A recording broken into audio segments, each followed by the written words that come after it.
ഈ ഷോയിൽ ഇവർക്ക് തീരുമാനിക്കാം ആരെ ജയിപ്പിക്കണം എന്നുള്ള കാര്യം. ഒരല്പം കഴിവ് അവർക്ക് ഉണ്ടായിരുന്നാൽ മതി.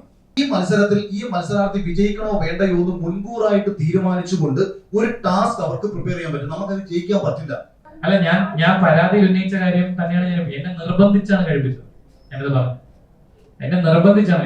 കഴിച്ചാൽ മാത്രമേ അകത്തേക്ക് പോകാൻ സാധിക്കുള്ളൂ. രാവിലെ എന്റെ അമ്മയുടെ നമ്പറിലേക്ക് ഒരു ഭീഷണി കോൾ വരികയാണ്. ഒരു കാർ അവരെ തട്ടിയിട്ട് വീഴാത്തതുകൊണ്ട് റിവേഴ്സിൽ വന്ന് ഇടിച്ചിട്ട്, അങ്ങനെ ഇടിച്ചെന്റെ മമ്മിയുടെ കൈ എൽബോ പൊട്ടി. ഇതാണ് അദ്ദേഹത്തിന്റെ ഫോട്ടോ. ഇയാളാണ് എന്നെ പിന്തുടർന്ന് വന്നത്. എനിക്ക് ക്രിയേറ്റീവ് ടീമിനെ, ഇവിടുത്തെ സംഘാടകരായ ക്രിയേറ്റീവ് ടീമിന് തീരെ വിശ്വാസമില്ല. നിങ്ങളുടെ ചേഷ്ടകൾ തെറ്റാണ്. നിങ്ങൾ ഇവിടെ ഒരു മനുഷ്യ ജീവനോ യാതൊരു വിലയും കൊടുക്കാത്തവരാണ്, മാനുഷിക പരിഗണന കൊടുക്കാത്തവരാണ്, ഹ്യൂമാനിറ്റി നോക്കാത്ത ആൾക്കാരാണ്. അതുകൊണ്ട് കണ്ടന്റിന് വേണ്ടി എന്തും ചെയ്യുന്ന ആൾക്കാരാണ്. അതായത് ഈ മത്സരത്തിൽ ഇവർക്ക് വേണ്ട രീതിയിലാണ് അവർ കാര്യങ്ങൾ കൊണ്ടുപോകുന്നത്. ഇവർ ആദ്യമേ തന്നെ ബേസിക് ആയിട്ട് ടാസ്കിൽ, ഈ കൊടുക്കുന്ന ഗെയിമുകളിൽ ഇവര് കൃത്രിമത്വം കാണിക്കും. രണ്ട്, ഇവര് എഡിറ്റിംഗിൽ പല കാര്യങ്ങളും ഒഴിവാക്കും, മാനിപ്പുലേറ്റ് ചെയ്യുക. ഞാൻ പറഞ്ഞ കാര്യം എഡിറ്റിലൂടെ മറ്റു രീതിയിലേക്ക് ആൾക്കാരിലേക്ക് എത്തിക്കുക. അതിൽ നിൽക്കാത്തവർക്കാണ് ഇവര് മരുന്ന് കൊടുത്തും തളർത്തി പുറത്താക്കുന്നത്. കഴിഞ്ഞ സീസണിൽ അവർ ആഗ്രഹിച്ചിരുന്ന ഒരു മത്സരാർത്ഥി ഫിനാലിൽ എത്തണമെന്നും ആ മത്സരാർത്ഥി വിജയിക്കണമെന്നും അവർക്കൊരു വ്യക്തമായ പ്ലാൻ ഉണ്ടായിരുന്നു. ആ പ്ലാന്റെ അടിസ്ഥാനത്തിൽ പക്ഷേ 63ാമത്തെ ദിവസത്തെ എവിക്ഷനിൽ ആ പർട്ടിക്കുലർ മത്സരാർത്ഥി സെക്കൻഡ് ലാസ്റ്റ് നിൽക്കുകയാണ്. വോട്ടിംഗിൽ സെക്കൻഡ് ലാസ്റ്റ് ആണ്. ഒരു പക്ഷേ വന്നാൽ എവിക്ട് ആയി പോയേക്കാം. അപ്പൊ ആ മത്സരാർത്ഥി ഇവർക്ക് സർവൈവ് ചെയ്യണമെങ്കിൽ ആ മത്സരാർത്ഥിക്ക് ജയിക്കാൻ കഴിയുന്ന ടാസ്കുകൾ കൊടുക്കുകയും മുന്നിൽ നിൽക്കുന്ന ആൾക്കാരെ പിന്നിലേക്ക് കൊണ്ടുവരികയും വേണം. അദ്ദേഹത്തോട് ഞാൻ പറഞ്ഞത്, സൈക്കോളജിസ്റ്റ് അവിടെ ഇല്ല. ഞാൻ നിങ്ങളോട് പറയാണ്, അവിടെ ഒരു സൈക്കോളജിസ്റ്റ് ഫിസിക്കലി പ്രസന്റ് അല്ല. ആ സൈക്കോളജിസ്റ്റ് വീഡിയോ കോളിലൂടെയാണ് വരുന്നത്. എന്നെ അവർ പുറത്തു പോകാൻ അനുവദിച്ചില്ല, പുറത്തു പോകാൻ സാധിക്കില്ല, ഇത് അങ്ങനത്തെ ഒരു ഷോ അല്ല, അങ്ങനെ പുറത്തു പോകാൻ പറ്റില്ല എന്ന് ബാക്ക് ടു ബാക്ക് എന്നെ പുഷ് ചെയ്ത് എനിക്ക് വീണ്ടും തിരിച്ചു കയറുന്നതിനും ഒരു ഗുളിക കഴിക്കൂ, അപ്പൊ മാനസികമായി കുറച്ച് ആശ്വാസം കിട്ടും എന്നോട് നിർബന്ധിച്ച് പറഞ്ഞു. അപ്പോൾ ഞാൻ സമ്മതിച്ചു, മരുന്ന് കഴിക്കാമെന്ന് സമ്മതിച്ചു. പക്ഷെ അന്നത്തെ ദിവസം എനിക്ക് അവർ മരുന്ന് തന്നില്ല. അതെന്തുകൊണ്ടാണെന്ന് അറിയാൻ തിരിച്ച് വീടിനുള്ളിലേക്ക് കയറി. ഈ സ്റ്റുഡിയോയുടെ നിന്ന് ഒരു 10-15 മിനിറ്റ് ദൂരെയുള്ള ഒരു ഹോട്ടലിന്റെ പേര് ഹോട്ടൽ സൈനിൻ എന്നാണ്. ആ ഹോട്ടലിൽ ഒരു മുറിയിൽ കൊണ്ട് എന്നെ പൂട്ടിയിടുകയാണ് ചെയ്തത്. അത് യൂഷ്വലി ഇവരുടെ ഒരു പ്രൊസീജിയറാണ്, പ്രോട്ടോകോളാണ്. പുറത്തു പോകാൻ നിവൃത്തിയില്ല എന്ന് അവരെന്നോട് എടുത്തിട്ട് പറഞ്ഞു. അതായത് നിങ്ങൾ പുറത്ത് വിടില്ല, ഈ ഷോയിൽ നിങ്ങൾക്ക് എപ്പോ വേണോ വരാം, പുറത്തു പോകേണ്ടത് ഞങ്ങൾ തീരുമാനിക്കും. എല്ലാവർക്കും നമസ്കാരം.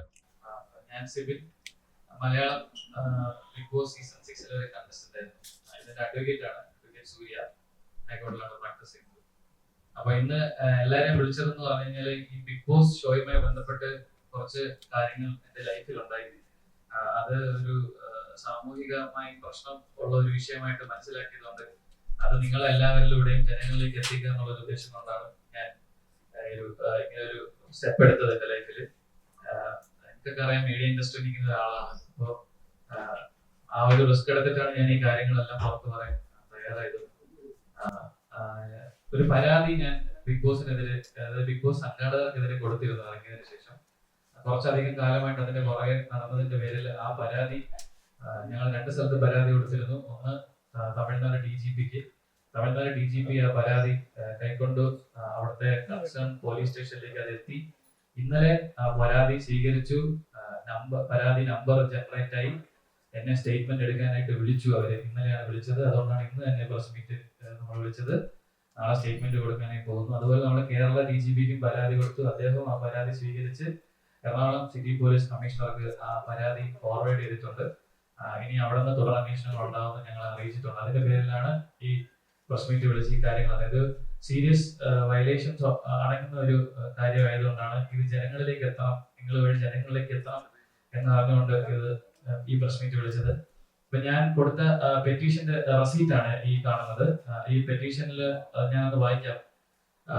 ഇതിൽ പറഞ്ഞിരിക്കുന്നത്, complaint against Malayalam Bigg Boss season 6 for criminal conspiracy, human rights violation, wrongful confinement, wrongful restraint, criminal intimidation, cheating and dishonesty, defamation, negligent act likely to spread infection or disease dangerous to life, criminal conspiracy, violation of medical ethics and concern, violation of Drugs and Cosmetic Act 1940.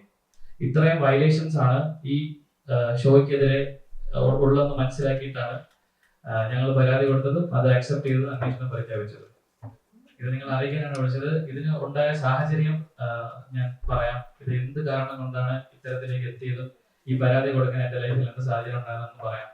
അത് നിങ്ങൾക്കറിയാം, ഇതൊരു എന്താ പറയാ, ഈ big Boss എന്ന് പറഞ്ഞ show എന്താണെന്ന് നിങ്ങൾക്ക് എക്സ്പ്ലെയിൻ ചെയ്യുന്നില്ല. ഷോയെ കുറിച്ച് ഒരു എന്റർടൈൻമെന്റ് ഷോ ആണ്. അപ്പൊ ആ ഷോയിനകത്ത് കുറച്ച് തെറ്റായ കാര്യങ്ങൾ അല്ലെങ്കിൽ ഇല്ലീഗാലിറ്റീസ്, ഷോയുടെ ഇൻജസ്റ്റിസ് പരമായിട്ടുള്ള കാര്യങ്ങൾ ആ ഷോയിൽ നടക്കുന്നു എന്ന് എനിക്ക് മനസ്സിലായി. ഇത് ഞാൻ കൃത്യമായി ചോദ്യം ചെയ്തു. ഒരു വീക്കെൻഡ് എപ്പിസോഡിൽ ഞാൻ ഇത് കൃത്യമായി ചോദ്യം ചെയ്തു. എന്റെ ചോദ്യം ചെയ്യലിന്റെ ഭാഗമായിട്ട് ഇവരെന്നെ അകത്തേക്ക് വിളിച്ച് ഇവരെന്നെ ആദ്യം ഫസ്റ്റ് വാണിംഗ് തന്നു. ആദ്യം എന്നെ കൺവിൻസ് ചെയ്യാനാണ് ശ്രമിച്ചത് ഇവര്. അങ്ങനെയൊന്നും നല്ല കാര്യങ്ങളെന്ന് പറയാൻ ശ്രമിച്ചത്. പക്ഷെ ഇതിന്റെ ടെക്നിക്കൽ സൈഡ് കൂടെ എനിക്ക് അറിയുന്നത് കൊണ്ട് എനിക്ക് അവരെ പ്രോപ്പറായിട്ട് കൗണ്ടർ ചെയ്യാൻ പറ്റി. അങ്ങനെ ഞാൻ അവരെ പ്രോപ്പറായിട്ട് കൗണ്ടർ ചെയ്തപ്പോൾ അവർക്ക് എനിക്ക് ഉത്തരം തരാൻ പറ്റാതെ അവരെന്നെ ഒരു ത്രെറ്റനിങ് മോഡിലേക്ക് കാര്യങ്ങൾ എത്തിച്ചിട്ട് എന്നോട് പറഞ്ഞു, ഇത് ഇവിടുത്തെ കണ്ടസ്റ്റൻസുമായിട്ട് സിവിൽ ഡിസ്കസ് ചെയ്യരുത്, ഇത് അങ്ങനെയല്ല കാര്യങ്ങളെന്ന് പറഞ്ഞ് എന്നെ ആദ്യത്തെ പ്രാവശ്യം ഒന്ന് വാൺ ചെയ്തിട്ടാണ് അവർ പുറത്തേക്ക് വിട്ടത്. ഒരു ശനിയാഴ്ചയാണ് ഈ വിഷയം ഉണ്ടായത്. അതിനുശേഷം എനിക്ക് ഒരു പണിഷ്മെന്റ് എന്ന രീതിയിൽ എന്നെ ആ ഗെയിമിന്റെ ഭാഗമായിട്ടുള്ള ഒരു പണിഷ്മെന്റ് എന്ന രീതിയിൽ എന്നെ അവർ ഉറങ്ങാൻ സമ്മതിച്ചില്ല. ആ രാത്രി കൃത്യമായി പറഞ്ഞാൽ ഒരു 24 മണിക്കൂറോളം എനിക്ക് ഉറക്കം നിഷേധിക്കുന്നുണ്ടായിരുന്നു. നിങ്ങൾ കാണുന്നത് പോലെയല്ല, ആ ഷോയിലെ ഡേ ടൈമില് വെളിച്ചമുള്ളതുപോലെ തന്നെ നൈറ്റിലും അത്യാവശ്യം ക്യാമറകളൊക്കെ ഉള്ളതുകൊണ്ട് എല്ലാം പ്രകാശത്തിലാണ്, അവിടെ ലൈറ്റിലാണ് ഉള്ളത്. ഉറങ്ങുന്നത് തന്നെ വളരെ ബുദ്ധിമുട്ടിയാണ്. ആ സാഹചര്യത്തിൽ എന്നെ അവർ ഉറങ്ങാൻ സമ്മതിച്ചില്ല. ഒരു പണിഷ്മെന്റിന്റെ ഭാഗമായിട്ട് ആ വീട്ടിൽ ഏത് മുറിയിൽ ഞാൻ കിടന്നാലും കൃത്യമായി മുറികളിൽ കേടാൻ പാടില്ല എന്നുണ്ട്. പിന്നെ പൊതുവായിട്ടുള്ള ജനറൽ ഏരിയയിൽ ഉറങ്ങാൻ ശ്രമിച്ചാലും എന്നെ ഉറങ്ങാൻ സമ്മതിച്ചില്ല. ഇവിടെ ഉറങ്ങരുത്, അവിടെ ഉറങ്ങരുത് എന്നൊക്കെ പറഞ്ഞ് ബാക്ക് ടു ബാക്ക് എന്നെ അവര് അതിൽ നിന്ന് വിലക്കിക്കൊണ്ടിരുന്നു. ഒരു 4 മണിയോട് കൂടിയാണ് എനിക്ക് ഉറക്കം കിട്ടിയത്. എനിക്കറിയാം 8 മണിക്ക് അവിടെ ഒരു അലാറം പോലത്തെ ഒരു പരിപാടി ഉണ്ട്. എണീറ്റ് പിന്നെ വീണ്ടും നമ്മൾ ദൈനംദിന കാര്യങ്ങൾ ചെയ്യേണ്ടി വരും. അപ്പൊ അവിടെയാണ് തുടങ്ങിയത്. ഫസ്റ്റ് വയലേഷൻ എന്ന് പറഞ്ഞു കഴിഞ്ഞാൽ എനിക്ക് ഉറക്കം നിഷേധിക്കാൻ ഇവിടെ ഉണ്ടായത് ഒരു ഗെയിമിന്റെ ഭാഗമായിട്ട്. അതിനുശേഷം ഞാൻ മാനസികമായി തളർന്നു. നിങ്ങൾക്കറിയാം, ഒരു മനുഷ്യൻ 24 മണിക്കൂറിൽ കൂടുതൽ ഉറങ്ങാതിരുന്നെങ്കിൽ ഉണ്ടാകുന്ന ബുദ്ധിമുട്ട് അറിയാവുന്നതാണ്. അങ്ങനെ ഒരു ബുദ്ധിമുട്ട് എനിക്ക് ഉണ്ടാകുന്നു. ശരിക്കും പറഞ്ഞാൽ 48 മണിക്കൂർ പ്രോപ്പർ സ്ലീപ്പ് അവിടെ അതിനകത്ത് കിട്ടില്ല നമുക്ക്.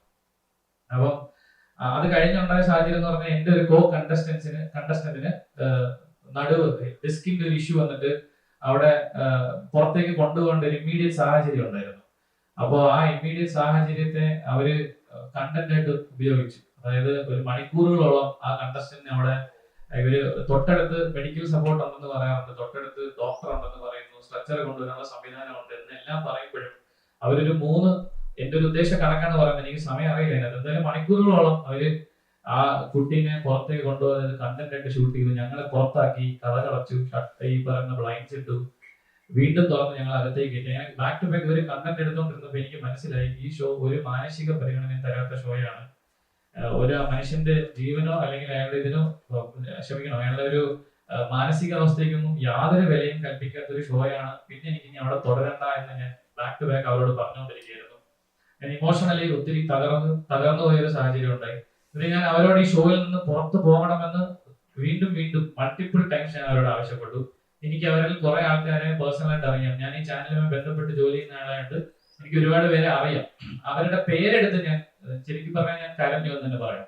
പേരെടുത്ത് എന്നെ നിങ്ങൾ സഹായിക്കണം, എനിക്ക് ഇനി ഇവിടെ പിടിച്ചു നിൽക്കാൻ പറ്റില്ല, എന്നെ പുറത്തേക്ക് വിടണമെന്ന് ഞാൻ ബാക്ക് ടു ബാക്ക് അവരോട് പറഞ്ഞതിന്റെ ഭാഗമായിട്ട് എന്നെ അവര് ഈ പറയുന്ന ഒരു സ്ഥലത്ത് കൺഫെഷൻ റൂം എന്നാണ് പറയുന്നത്, അവിടേക്ക് വിളിച്ച് എന്നോട് എന്നെ അവർ വീണ്ടും സമാധാനിപ്പിക്കാൻ ശ്രമിച്ചു, തിരിച്ച് ഗെയിമിലേക്ക് കൊണ്ടുവരാൻ ശ്രമിച്ചു. ഞാൻ പറ്റില്ല എന്ന് തറപ്പിച്ച് തന്നെ പറഞ്ഞു, എനിക്ക് പുറത്തു പോകണം. എനിക്ക് ക്രിയേറ്റീവ് ടീമിനെ, ഇവിടുത്തെ സംഘാടകരായ ക്രിയേറ്റീവ് ടീമിന് തീരെ വിശ്വാസമില്ല. നിങ്ങളുടെ ചേഷ്ടകൾ തെറ്റാണ്. നിങ്ങൾ ഇവിടെ ഒരു മനുഷ്യ ജീവനോ യാതൊരു വിലയും കൊടുക്കാത്തവരാണ്, മാനുഷിക പരിഗണന കൊടുക്കാത്തവരാണ്, ഹ്യൂമാനിറ്റി നോക്കാത്ത ആൾക്കാരാണ്. അതുകൊണ്ട് കണ്ടന്റിന് വേണ്ടി എന്തും ചെയ്യുന്ന ആൾക്കാരാണ്. അതുകൊണ്ട് എനിക്ക് ഇവിടെ തുടരാൻ സാധിക്കില്ല എന്ന് ഞാൻ അവരുടെ പറഞ്ഞതിന്റെ പേരിൽ ഇവരെന്നെ തിരിച്ച് വീണ്ടും ഗെയിമിലേക്ക് പുഷ് ചെയ്ത് കളയായിരുന്നു ഉണ്ടായിരുന്നത്. വീണ്ടും മാറ്റി. അങ്ങനെ ഞാൻ അവിടെ നിസ്സഹകരണം പ്രഖ്യാപിച്ചു. ഞാൻ രാവിലെ തൊട്ട് ഭക്ഷണം കഴിക്കാതിരുന്നു, നിസ്സഹകരണം പ്രഖ്യാപിച്ചു. മത്സരത്തിൽ സഹകരിക്കില്ല എന്ന് പറഞ്ഞതിന്റെ പേരിൽ എനിക്കൊരു സൈക്കോളജിസ്റ്റ് സഹായം അവർ തന്നു. അദ്ദേഹത്തോട് ഞാൻ പറഞ്ഞത്, സൈക്കോളജിസ്റ്റ് അവിടെ ഇല്ല, ഞാൻ നിങ്ങളോട് പറയാണ്, അവിടെ ഒരു സൈക്കോളജിസ്റ്റ് ഫിസിക്കലി പ്രസന്റ് അല്ല. ആ സൈക്കോളജിസ്റ്റ് വീഡിയോ കോളിലൂടെയാണ് വരുന്നത്. അദ്ദേഹം മുംബൈ ബേസ് ചെയ്തിട്ടുള്ള ഒരു സൈക്കോളജിസ്റ്റ് ആണെന്നാണ് മനസ്സിലാക്കാൻ സാധിച്ചത്. അദ്ദേഹത്തിന്റെ പേര് ഡോക്ടർ സാവന്ത് എന്നാണ്. അയാള് ബിഗ് ബോസിന്റെ എല്ലാ ബിഗ് ബോസ് ഷോസും കൺട്രോൾ ചെയ്യുന്ന, എല്ലാ ബിഗ് ബോസ് ഷോയിലെയും മത്സരാർത്ഥികളെ അദ്ദേഹമാണ് പരിശോധിക്കുന്നതെന്നാണ് മനസ്സിലാക്കാൻ സാധിച്ചത്. അവര് പറഞ്ഞൊരു അറിവ് അതാണ്. അപ്പൊ സാറെന്ന് പറഞ്ഞ ഡോക്ടർ വീഡിയോ കോളിലൂടെ, വ്യക്തമല്ലാത്തൊരു വീഡിയോ കോളിലൂടെ എന്നെ കാണുകയും അദ്ദേഹത്തോട് ഞാൻ ഇതേ കൺസേൺ തന്നെ പറയുകയാണ്, ഇങ്ങനെ ഒരു ഹ്യൂമാനിറ്റി വാല്യൂ ഇല്ലാത്ത ഒരു ഷോയാണ് ഇവിടെ പ്രോപ്പർ എനിക്ക്. അപ്പൊ അദ്ദേഹം തന്നെ എന്നോട് ചോദിക്കുന്നു, എന്റെ സിബിന് ഉറങ്ങാത്ത പ്രശ്നമുണ്ടോ? ഞാൻ പറഞ്ഞു ഉറങ്ങിയിട്ടില്ല. അപ്പൊ അയാൾ എന്നോട് പറയാണ്, സിബിന് ഞാനൊരു മരുന്ന് തരാം ഉറങ്ങാനായിട്ട്, അത് കഴിക്കുമെന്ന് എന്നോട് ചോദിച്ചു. അപ്പൊ ഞാൻ പറഞ്ഞു, ഞാൻ സൈക്യാട്രിക് ഡ്രഗ് ജീവിതത്തിൽ ഇന്നേ വരെ എടുത്തിട്ടില്ല, ഞാൻ എടുക്കില്ല എന്ന് പറഞ്ഞു, വാശി പറഞ്ഞു. എന്നാലും അദ്ദേഹം പറഞ്ഞു, സിബിന് വിശ്രമം ആവശ്യമാണ്, സിബിൻ ഒന്ന് പുറത്തേക്ക് പോയി കുറച്ചു നേരം ഉറങ്ങി വിശ്രമിച്ചിട്ട് തിരിച്ചു വരാൻ പറഞ്ഞു. അതിന്റെ ഭാഗമായി എന്നെ അവര് പുറത്തേക്ക് കൊണ്ടുപോയെങ്കിലും എന്നെ അവര് വിശ്രമിക്കാൻ സമ്മതിച്ചില്ല. അതായത് ഞാൻ അവിടെ യൂഷ്വലി മറ്റു മത്സരാർത്ഥികൾക്കും അങ്ങനെ വിശ്രമിക്കാനുള്ള ഒരു അവസരം അവരോട് കൊടുക്കുന്നുണ്ടായിരുന്നു. എന്നാൽ എനിക്ക് അത് തന്നില്ല. പുറത്തു പോയ സമയത്ത് എന്നെ ഏഷ്യാനെറ്റിന്റെ അല്ലെങ്കിൽ ഈ ഷോയുടെ 3 അധികൃതർ, ടോപ്പ് ലെവലിൽ നിൽക്കുന്ന 3 പേര് വന്ന് എന്നെ അവർ കണ്ടു. എന്നെ അവർ പുറത്തു പോകാൻ അനുവദിച്ചില്ല, പുറത്തു പോകാൻ സാധിക്കില്ല, ഇത് അങ്ങനത്തെ ഒരു ഷോ അല്ല, അങ്ങനെ പുറത്തു പോകാൻ പറ്റില്ല എന്ന് ബാക്ക് ടു ബാക്ക് എന്നെ പുഷ് ചെയ്ത് എനിക്ക് വീണ്ടും തിരിച്ചു കയറുന്നതിനും ഒരു ഗുളിക കഴിക്കൂ, അപ്പൊ മാനസികമായി കുറച്ച് ആശ്വാസം കിട്ടും എന്നോട് നിർബന്ധിച്ച് പറഞ്ഞു. അപ്പോൾ ഞാൻ സമ്മതിച്ചു, മരുന്ന് കഴിക്കാൻ സമ്മതിച്ചു.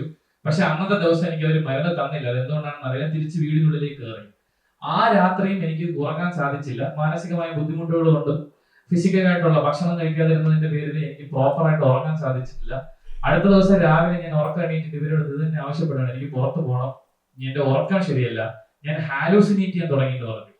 അതായത് ഒരു മനുഷ്യന് 48 മണിക്കൂറിൽ കൂടുതൽ ഉറങ്ങാതിരുന്നാൽ സംഭവിക്കുന്ന കാര്യം തന്നെ, ഞാൻ ഹാലൂസിനേറ്റ് ചെയ്യാൻ തുടങ്ങി, എനിക്ക് പ്രോപ്പറായിട്ട് ചിന്തിക്കാൻ കഴിയുന്നില്ല, എനിക്ക് വിശ്രമം ആവശ്യമാണെന്ന് ഞാൻ അവരോട് പറഞ്ഞതിന്റെ പേരിൽ എന്നെ അവർ പുറത്തേക്ക് കൊണ്ടുപോയി ഒരു ഹോട്ടൽ മുറിയിൽ, ഒരു കാറിലേക്ക് എന്നെ കണ്ണ് കെട്ടി കയറ്റുകയും തിരിച്ച് ഈ സ്റ്റുഡിയോയിൽ നിന്ന് ഒരു 10-15 മിനിറ്റ് ദൂരെയുള്ള ഒരു ഹോട്ടലിന്റെ പേര് ഹോട്ടൽ സൈനിൻ എന്നാണ്. ആ ഹോട്ടലിൽ ഒരു മുറിയിൽ കൊണ്ട് എന്നെ പൂട്ടിയിടുകയാണ് ചെയ്തത്. അത് യൂഷ്വലി ഇവരുടെ ഒരു പ്രൊസീജിയറാണ്, പ്രോട്ടോകോളാണ്. പുറത്ത് കൊണ്ടുപോയി ഈ വിശ്രമിപ്പിക്കുക എന്നുള്ളത്. അപ്പം നമ്മളെ വെളിയിലേക്ക് ഇറക്കില്ല, അത് അവരുടെ പ്രോട്ടോകോളിന്റെ ഭാഗമായാണ് നാം മനസ്സിലാക്കുന്നത്. അപ്പൊ അവിടെ എന്നെ പൂട്ടിയിട്ടതിന് ശേഷം ഞാൻ വിശ്രമിച്ച് ഉറങ്ങി എണീറ്റ് ഒരു 11:45 രാത്രി ഇതേ ഡോക്ടർ വാട്സാപ്പ് വീഡിയോ കോളിൽ വന്നു. എന്റെ കൂടെ ഉണ്ടായിരുന്ന ഒരു ഷാഡോ എന്നാണ് അവർ വിളിക്കുന്ന എന്റെ മോൾ ഷൈൻ എന്നൊരു സ്റ്റാഫിന്റെ ഫോണിൽ വീഡിയോ കോളിൽ വരുന്നുണ്ടായിരുന്നു. ആ വീഡിയോ കോള് നിങ്ങൾക്കറിയാം, ചെന്നൈ ഔട്ടറിലാണ് ഈ EVP സ്റ്റുഡിയോ ഇരിക്കുന്നത്. അപ്പൊ അവിടെ നെറ്റ്വർക്ക് വളരെ കുറവാണ്. ആ നെറ്റ്വർക്ക് ഇല്ലാത്ത ആ ഏരിയയില് ശ്രീ പെരുമ്പത്തൂർ എന്ന് പറഞ്ഞ ആ ഏരിയയാണ്. ശ്രീ പെരുമ്പത്തൂർ ഏരിയയിൽ നിങ്ങൾക്കറിയാം ഔട്ടറാണ്, അവിടെ നെറ്റ്വർക്ക് വളരെ കുറവാണ്. നെറ്റ്വർക്ക് കുറവായ ഏരിയയിൽ ഒരു വാട്സാപ്പ് 3 പ്രാവശ്യം അയാളുമായിട്ടുള്ള വാട്സാപ്പ് കോൾ ഡ്രോപ്പായി. ആ വീഡിയോ കോളിൽ വന്നിട്ട് പുള്ളിനോട് കാര്യങ്ങൾ ചോദിച്ചു. ഞാൻ പുള്ളിക്ക് ഇംഗ്ലീഷാണ് സംസാരിക്കാൻ പറ്റുന്നത്, അതിൽ നിങ്ങൾ കാര്യങ്ങൾ സംസാരിച്ചു. ഞാൻ പറഞ്ഞു ഞാൻ ഓക്കെയാണ്, പുറത്തു പോകാൻ നിവൃത്തിയില്ല എന്ന് അവരെന്നോട് എടുത്തിട്ട് പറഞ്ഞു. അതായത് നിങ്ങൾ പുറത്ത് വിടില്ല, ഈ ഷോയിൽ നിങ്ങൾക്ക് എപ്പോ വേണോ വരാം, പുറത്തു പോകേണ്ടത് ഞങ്ങൾ തീരുമാനിക്കും. അത് ആ ഷോയുടെ ഹോസ്റ്റ് തന്നെ ആ ഷോയിൽ തന്നെ പറഞ്ഞിട്ടുണ്ട്. നിങ്ങൾ തന്നെ കേട്ടിട്ടുണ്ടായിരിക്കും. അത് ആ ഷോയിൽ തന്നെ എന്നോട് തന്നെ പറഞ്ഞിട്ടുണ്ട്, നിങ്ങൾക്ക് തോന്നുമ്പോൾ പുറത്തു പോകാൻ പറ്റുന്ന ഒരു ഷോ ഒന്നും അല്ല ഇത്, ഞങ്ങൾ തീരുമാനിക്കും എപ്പോ പോകണമെന്ന്, അങ്ങനെയാണെങ്കിൽ വരാൻ പാടില്ലായിരുന്നു. അത്തരത്തിലുള്ള കാര്യങ്ങളാണ് എന്നോട് പറഞ്ഞത്. അപ്പൊ എനിക്ക് അറിയാൻ പുറത്തു പോകാൻ പറ്റില്ല, നിവൃത്തിയില്ല, ഇനി അകത്ത് തുറന്നേ പറ്റുമെന്ന് പറഞ്ഞ് ഞാൻ അകത്ത് തുറക്കാൻ സമ്മതിക്കുന്നു. അന്ന് രാത്രി അദ്ദേഹം പറയുന്നു, സെബിൻ നന്നായി ഉറങ്ങണമെങ്കിൽ ഗുളിക കഴിക്കാൻ പറഞ്ഞിട്ട് ഉറക്ക ഗുളിക എന്ന് പറഞ്ഞ് എനിക്കൊരു ഗുളിക തന്നു, സ്ലീപ്പിംഗ് പിൽസ്. ആ ഗുളിക ഞാൻ അന്ന് കഴിച്ചതിന്റെ പേരിൽ ഞാൻ നന്നായി ഉറങ്ങി. അടുത്ത ദിവസം രാവിലെയും 2 ഗുളികകൾ എനിക്ക് തന്നവര്, 2 ഗുളികകൾ. ഈ 2 ഗുളികയും ഞാൻ കഴിച്ചു. അത് കഴിച്ചതോടുകൂടി എനിക്ക് സംഭവിച്ചത് പ്രോപ്പറായിട്ട് ആലോചിക്കാൻ പറ്റാത്ത ഒരു സാഹചര്യത്തിലേക്ക് പോയി. എനിക്ക് എന്താ പറയാ, മൊത്തത്തിൽ വളരെ ക്ഷീണിതനായി ഞാൻ കട്ടിൽ ഇരിക്കുകയും സ്വാഭാവികം ഞാൻ ഉറങ്ങി പോവുകയും ചെയ്തു. ഞാൻ എണീക്കുന്നത് വൈകുന്നേര സമയമാണ്. സമയം അറിയില്ല, കാരണം അവിടെ ക്ലോക്കോ മറ്റു കാര്യങ്ങളൊന്നും ഇല്ല ആ മുറിക്കകത്ത്. ഈ സമയത്തും എന്റെ വീട്ടുകാര് ഈ ഷോ കണ്ടിട്ട് നിരന്തരമായി ഇവർ വിളിച്ചുകൊണ്ടിരിക്കുകയാണ്. എന്റെ എമർജൻസി കോൺടാക്ട് ആണെങ്കിലും എനിക്ക് എന്ത് സംഭവിച്ചു, എന്തിനു സിബിനെ പുറത്തേക്ക് കൊണ്ടുപോയി, എന്താണ് ആരോഗ്യ കാരണം, ഇവരാരും കൃത്യമായിട്ടോ അല്ലെങ്കിൽ ഫോൺ അറ്റൻഡ് ചെയ്ത് എന്താണ് എനിക്ക് സംഭവിച്ചെന്ന് പോലും ഇവരാരും പറയാൻ തയ്യാറായിട്ടില്ല. ഒരു മനുഷ്യര് പോലും എന്റെ വീട്ടുകാരെയോ എനിക്ക് വേണ്ടപ്പെട്ട ആൾക്കാരെയോ എനിക്ക് എന്താണ് സംഭവിക്കുന്നത് ആ നിമിഷം വരെയും അറിയിച്ചിട്ടില്ല.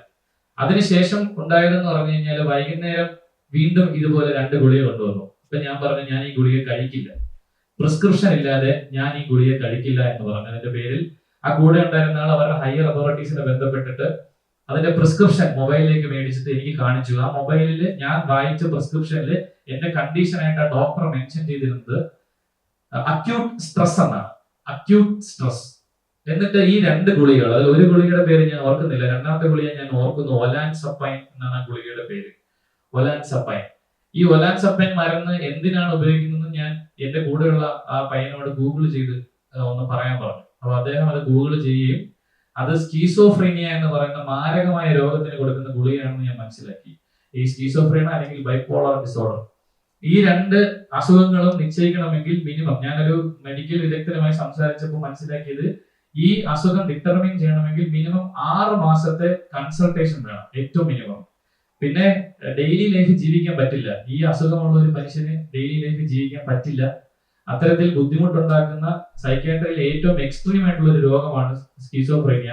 ആ സ്കീസോഫ്രീനിയ കൊടുക്കുന്ന മരുന്നാണ് ഇതെന്നും ഇത് എനിക്ക് കഴിക്കേണ്ട സാഹചര്യം ഇല്ലെന്ന് ഞാൻ മനസ്സിലാക്കി ഞാൻ കഴിക്കില്ല എന്ന് അവരോട് പറഞ്ഞു. ഇത് കഴിക്കാൻ പറ്റില്ല എനിക്ക് എന്ന് ഞാൻ പറഞ്ഞു. അപ്പോൾ എന്റെ കൂടെയുള്ള ആൾ അവരുടെ ഹയർ അതോറിറ്റീസിനെ അറിയിക്കുന്നു, സിബിൻ ഇത് കഴിക്കില്ല എന്ന് പറയുന്നു. തിരിച്ച് എനിക്ക് കിട്ടിയ മറുപടി ഇതാണ്: ഇത് കഴിച്ചില്ല എങ്കിൽ നിങ്ങൾക്ക് മത്സരത്തിനുള്ളിലേക്ക് തിരിച്ച് പ്രവേശിക്കാൻ പറ്റില്ല. പുറത്തു പോകാൻ പറ്റില്ലെന്ന് അവർ ഓൾറെഡി പറഞ്ഞു കഴിഞ്ഞു. മത്സരത്തിനുള്ളിലേക്ക് തിരിച്ച് പ്രവേശിക്കണമെങ്കിൽ ഈ മരുന്ന് നിർബന്ധമായും കഴിക്കണമെന്ന് പറഞ്ഞു. അങ്ങനെ എനിക്ക് തീരെ നിവൃത്തിയില്ലാതെ ഞാൻ ഇവരെ കബളിപ്പിച്ചു. മരുന്ന് കഴിക്കുന്ന പേരിൽ ഞാൻ മരുന്ന് തുപ്പിക്കളയുകയും സ്ഥലങ്ങളിലേക്ക് മാറ്റി. എന്റെ കൂടെയുള്ള ഒരാൾ അയാൾ മനസ്സിലാക്കിയിട്ടുണ്ടാവണം അത് ഞാൻ കഴിക്കുന്നില്ല എന്നും, ചിലപ്പോൾ മനസ്സിലാക്കിയിട്ടുണ്ടായിരിക്കണം, അതിനെ കുറിച്ച് കൃത്യമായി എനിക്ക് ധാരണയില്ല. അങ്ങനെ ബാക്ക് ടു ബാക്ക് ഏതാണ്ട് 3 ദിവസം എന്നെ ഈ മുറിയിൽ പൂട്ടിയിടുകയും പുറം ലോകവുമായി എനിക്ക് യാതൊരു ബന്ധവും, പുറത്ത് ഒരു മനുഷ്യരോടും, അല്ലെങ്കിൽ എനിക്ക് ഒരു ഫുഡ് കൊണ്ടുവരുന്ന ആളാണെങ്കിൽ പോലും എന്നെ കാണിക്കാതെ ഇവർ അകത്തേക്ക് തന്നെ ലോക്ക് ചെയ്യുകയും, അതൊരു സ്യൂട്ട് റൂമാണ്, അകത്തെ മുറിയിൽ തന്നെ പൂട്ടുകയും ഒരു മനുഷ്യരെ എന്നെ കാണിച്ചിട്ടില്ല, എന്നെ ആരെയും കാണാൻ സമ്മതിച്ചിട്ടില്ല. അങ്ങനെ 3 ദിവസത്തോളം ഇവരോട് പൂട്ടിയിരുന്നു. 4ാമത്തെ ദിവസം എന്നെ കാണാനായിട്ട് ഈ ഷോയുടെ 3 വലിയ അധികൃതർ വരികയാണ്. ഇതിനിടയ്ക്ക് ഒരു പ്രാവശ്യം ആ ഡോക്ടർ വീഡിയോ കോളിൽ വന്നു. അദ്ദേഹം വിശ്രമം വേണമെന്ന് പറഞ്ഞു എന്നോട്. സിബിൻ ഒന്ന് റെസ്റ്റ് എടുത്തിട്ട് തിരിച്ച് ഷോയിൽ കയറുന്നതായിരിക്കും നല്ലതെന്ന് പറഞ്ഞു.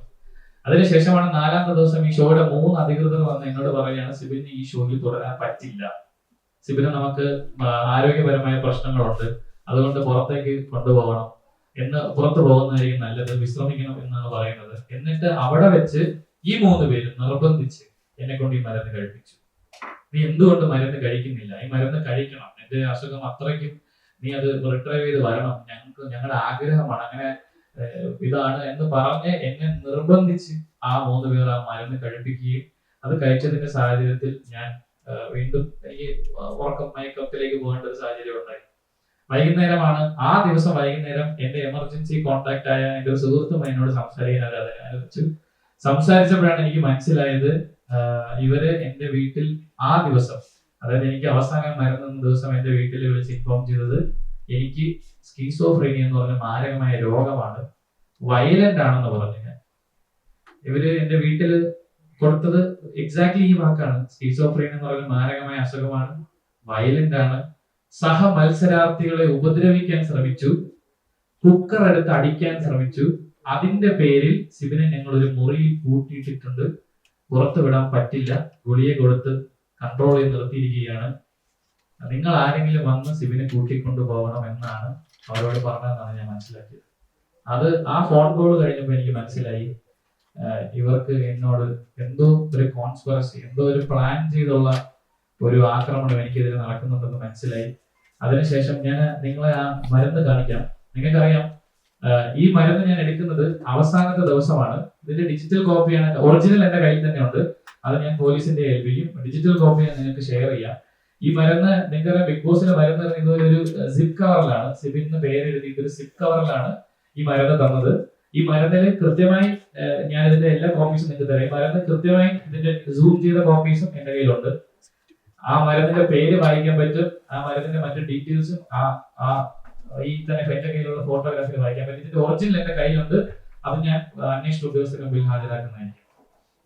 അപ്പൊ എന്റെ വീട്ടിൽ വിളിച്ചിട്ട് പറഞ്ഞത് ഇങ്ങനെ ഒരു കോൺസ്പിറസി നടക്കുന്നുണ്ടെന്ന് മനസ്സിലായിട്ടാണ് ഞാൻ തിരിച്ച് എയർപോർട്ടിൽ വരുന്നത്. അപ്പൊ ഞാൻ എയർപോർട്ടിൽ വന്ന് ഇറങ്ങിയ സാഹചര്യത്തിൽ മീഡിയാസ് സ്വാഭാവികമായിട്ട് നിങ്ങൾ ചിലർ അവിടെ ഉണ്ടായിരുന്നു.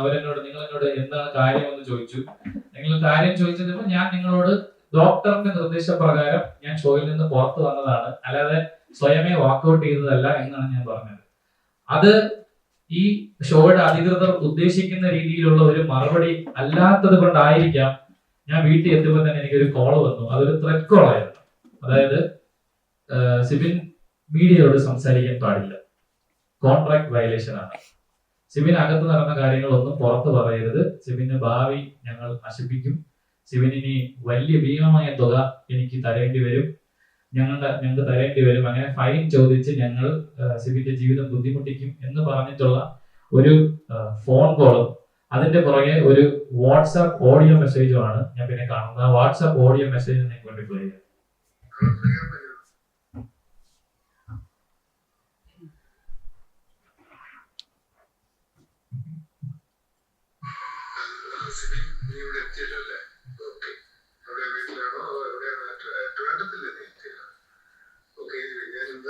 മെസ്സേജ് അയക്കുന്നു പറഞ്ഞാല് ഒരു കാരണവശാലും ഒരു ഇന്റർവ്യൂ ഒരു മീഡിയയുമായിട്ടും കൊടുക്കാൻ പാടില്ല. എയർപോർട്ടിൽ വന്നപ്പോൾ തന്നെ എന്താ പറഞ്ഞെന്ന് ഞാൻ കേട്ടു. അതിന്റെ ഒട്ടും ഒഴിവച്ചനെ അവോയ്ഡ് ചെയ്യേണ്ടതായിരുന്നു. നാളെ ഒരു മീഡിയയോട് പോലും സംസാരിക്കാൻ പാടില്ല.